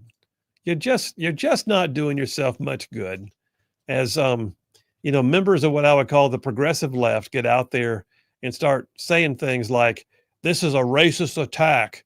No, it's not. It's crime. And then you've got people going to the podium and saying things like, we ain't going to be taken down there to where they have alligators. No one's taking them to alligator Alcatraz. That's for illegal aliens.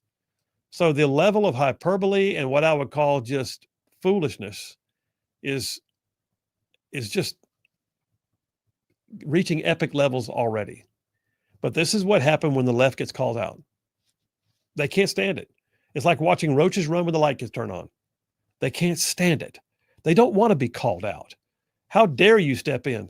But here's the other piece. I said it earlier in the show. If you missed it, I'll recap. Did you know that DC did not even have the authority for self-governance until 1973? 1973. They passed the DC Home Rule Act in Congress. Up until that point, Congress was in charge. And so in 1973, they gave the people of Washington, D.C. the ability to elect their own city council and mayor. And what did we get? Holy cow. I mean, you got some wingdings that came through there as mayors. Wow. Remember Mayor Barry? Holy cow. You got video of him smoking crack with hookers in hotels. I mean, it's like Hunter Biden's big brother or something. It was just awful. And that's the mayor of New York, or excuse me, the mayor of Washington, D.C. It has gotten so bad that the city council is allowed to set its own laws. Congress can have oversight, but they have been doing things like no cash bail.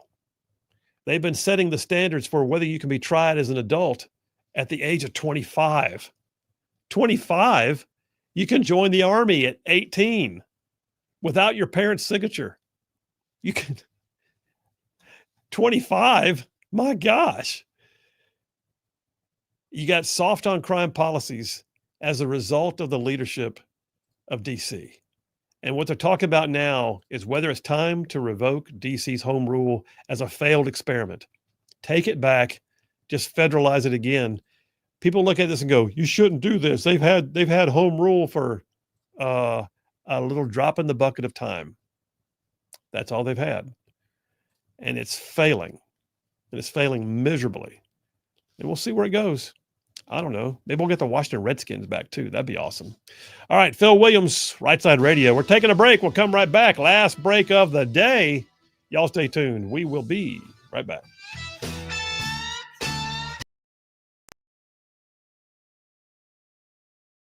You read it, does it stick? Yeah. Or do you intentionally try to memorize it? No, I don't intentionally try to memorize it. It's just I think it's just the natural outcome of of reading the word. You can, and when I was a kid, we did Awanas. I think it was with my dad. Yes, we did Awanas. Not far from here. Rainbow City First Baptist, right up the road here. And so we would memorize verses as a kid that would stick. And having a dad that was a pastor, my parents they never forced us to do anything, but we would read scripture, and we'd read it as a family. And I think all my brothers and sisters do the same thing. We spend time in our Bible. It's a part of our life because it was ingrained into us at a young age. Yeah. Proverbs says, train up a child in the way they'll go, and when they're old, they won't depart from it. And so I think there's an aspect of that to whoever I see it with my daughters, with my girls. We'll do memory verses, and we'll read stories, and we'll do Bible stories at night before they go to bed. So I do believe that's important. However, my parents' faith is not my faith. My parents' faith is not what's going to get me into heaven. Perfect. My dad's faith wasn't my mom's faith. My mom's faith wasn't her kid's faith. So we have our own faith in the person of Jesus Christ. So I do believe that you can't always lean on your mom and dad if they were Christians or if they were not Christians. You're going to answer for what you do. And what does that mean? When I say what you do, how do I transact with the person of Jesus Christ? Faith is not a work. I can have faith in the person of Jesus Christ and accept what he's done for me on the cross, or I can do what Pilate does, wash my hands and believe the lie that I'm innocent of this man's blood.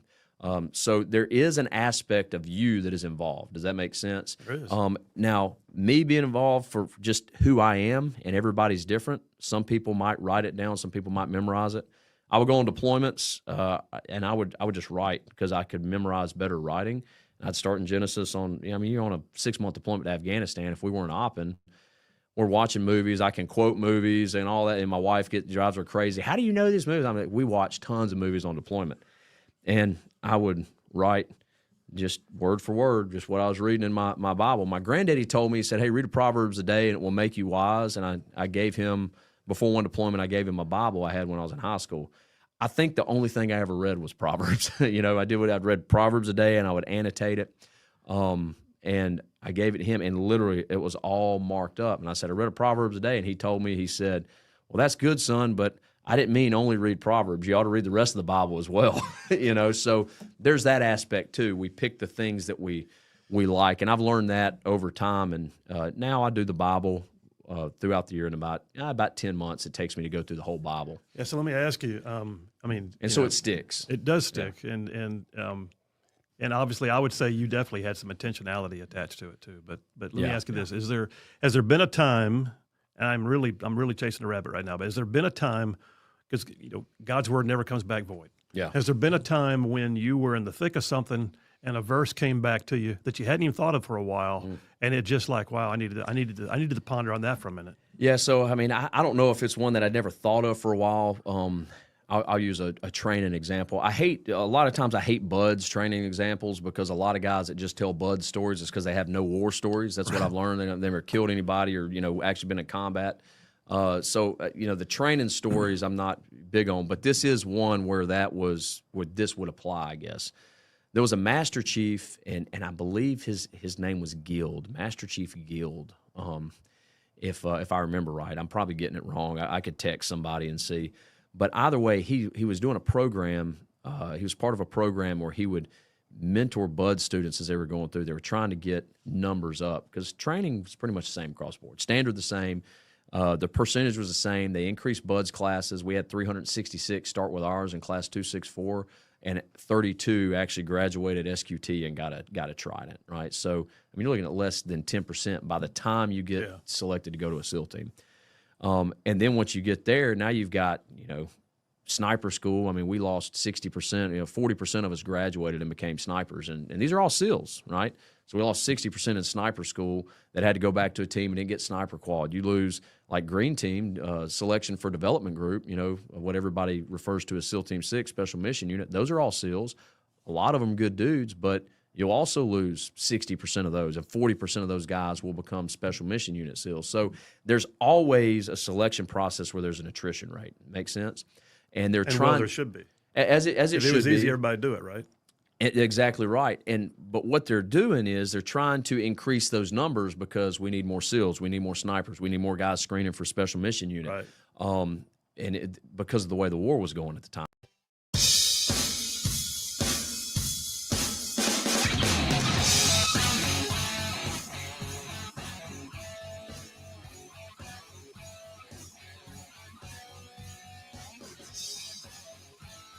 And we are back. Phil Williams, Rightside Radio, solid conservative, just plain right. Just making common sense like a superpower. I'm going to the phones here momentarily, but let me get a couple of quick text messages. John from Huntsville has the grades in. Of course he does. He's on the spot here. He says Phil gets an A++ for a nearly perfect performance and for his spot-on comments. However, today's winner is obviously the master of sound effects, JP, with an absolutely perfect A++. Congratulations. This was definitely one of your best performances. Ta-da. Thank you, sir. You are in the money right there, bud. Weasel from Decatur. I forgot about Weasel. Weasel from Decatur says not only was Marion Barry busted for smoking crack, but when he got out of prison, DC elected him for another. I'd forgotten that. He said, you can't fix stupid. Screaming Weasel in Decatur. Wow. I'd forgotten about that. So yeah, Marion Barry busted for smoking crack with hookers in a hotel room as the mayor of Washington, D.C., went to prison, got out, came back, ran for mayor again, and got elected. Steve from Tennessee says the real reason the Dems oppose Donald J. Trump taking on D.C. crime is they know he'll fix it like he does all else. That's probably fair. Marshall from Dubai. That's our Marshall from Dubai says, Phil, former D.C. Mayor Marion Barry said he was going to get crack off the streets. He didn't say anything about doing it at 1 gram at a time in a rent by the hour motel. Just saying. That's awful. And then David from Huntsville says, that was a great rant on Shock and Awe and the drug cartels. Thank you, sir. Appreciate you. Let me go to the phones real quick. Jeff Rowe from Indiana. Hey, buddy. How you doing? I'm not doing too good right now. I've been sitting there at Falkville Yard waiting on trails for 4 hours. No, you're still sitting stagnant right now, just waiting? And it's going to be another hour or so I'll be sitting in a motel somewhere between here and Indiana. Oh man, brother, I hate to hear that. So how does that work? If they hose you on the load, they have to put you up in a room somewhere? Oh yeah, I've got the credit, or I got the hotel card and everything to stay at places and stuff, and then I get paid. Like right now, I'm getting paid for sitting here well, get paid one way or the other. At least we're keeping you. At least we're keeping you company right now, right? Yeah. Oh yeah, you did real good. Hey, the two topics we got through today. Yeah. The two topics we got through today: Trump on crime in D.C. and the war on cartels. What's your pleasure? Which one you want to talk about? Oh, let's go for the D.C. I think it's pretty obvious that liberals cannot govern. I mean, D.C. was set up to be the capital of the United States. And like I say, in 1973, they made a mistake because it should have never been let to be, it should have always stayed under the control of Congress. I think what we're seeing now is that like they're going to have to do something, and Trump's doing exactly what he needs to do because you can't just keep letting people kill each other and stuff in our nation's capital and let's let it go to pot. Yeah, and it just doesn't work out. Well, Maxine Waters is out there right now doing a press conference saying that what's happening is the president's trying to lead us in what could be called a civil war, she says. Civil war. That's where she's headed. Well, does she remember what she said? She was trying to get us into a civil war. Anybody who was pro-Trump, go out there and make them know they are not welcome. And you let them know and run them out. So I think that's probably the pot calling the kettle black really bad right now. I think it absolutely is. There's also Democrats are posting right now. One of their big mantras in the wake of this press conference today about D.C. policing is they want statehood for D.C. That's what they're calling right now. Statehood for D.C. Make it the 51st state. Okay. Yeah, and that's another thing. Like I say, they would want to make it a state. It was never designed to be that way from the beginning. That's right. Why would the nation's capital? What other state can we take? And how come Indiana doesn't have the nation's capital if D.C. is going to be a state? I think we should have our turn at it or something. I think to make someone a state. I think Northeast Alabama looks like a fine site to have the alternate site for the capital of the United States. I like it. Rivers, mountains, you're getting lakes. all the other stuff. You're getting all the base command and everything else. You can't beat the greed, Bill. Come on. Just go ahead and make it. Just move it on down here. Put it inside Redstone Arsenal with everything else. The Parkway will have to have 19 lanes going across it. Maybe we can put to the Indianapolis or the Indy Speedway Slammer or whatever up there in Indiana. That'd be a good place to put it right next to. With all the corruption and everything, you probably got a good place to put some of these people. Yeah, probably so. Probably so. All right, brother. Well, listen, I hate the fact that you're still sitting down there in the yard, but I hope they find you a load sometime soon and get you on the road. But when you do, you be safe, all right? All righty, bud. You have a good one. I'll do it. You too. Take care now. That's just good. I know we had another caller. We're not going to be able to get to it. There's only like 30 seconds left to go, and I appreciate the fact that people are calling in. But that phone line is there for you. Don't forget it tomorrow, 833-687-4448. That's 833-68-RIGHT. I love the fact that we have an audience that engages this show from all over the place. That just gives me the biggest kick. We get on here, and it's so obvious. I've got people from multiple states, even from foreign countries, just chiming in. Y'all are literally the fabric of this show is woven together with the input from the audience. You guys, we don't just do this so we can hear ourselves talk. And I love hearing y'all talk. That's the huge thing. Speaking of which, hey, there's more of us than there are of them. God is still very much on his throne. Y'all stay in the fight. We'll see you tomorrow.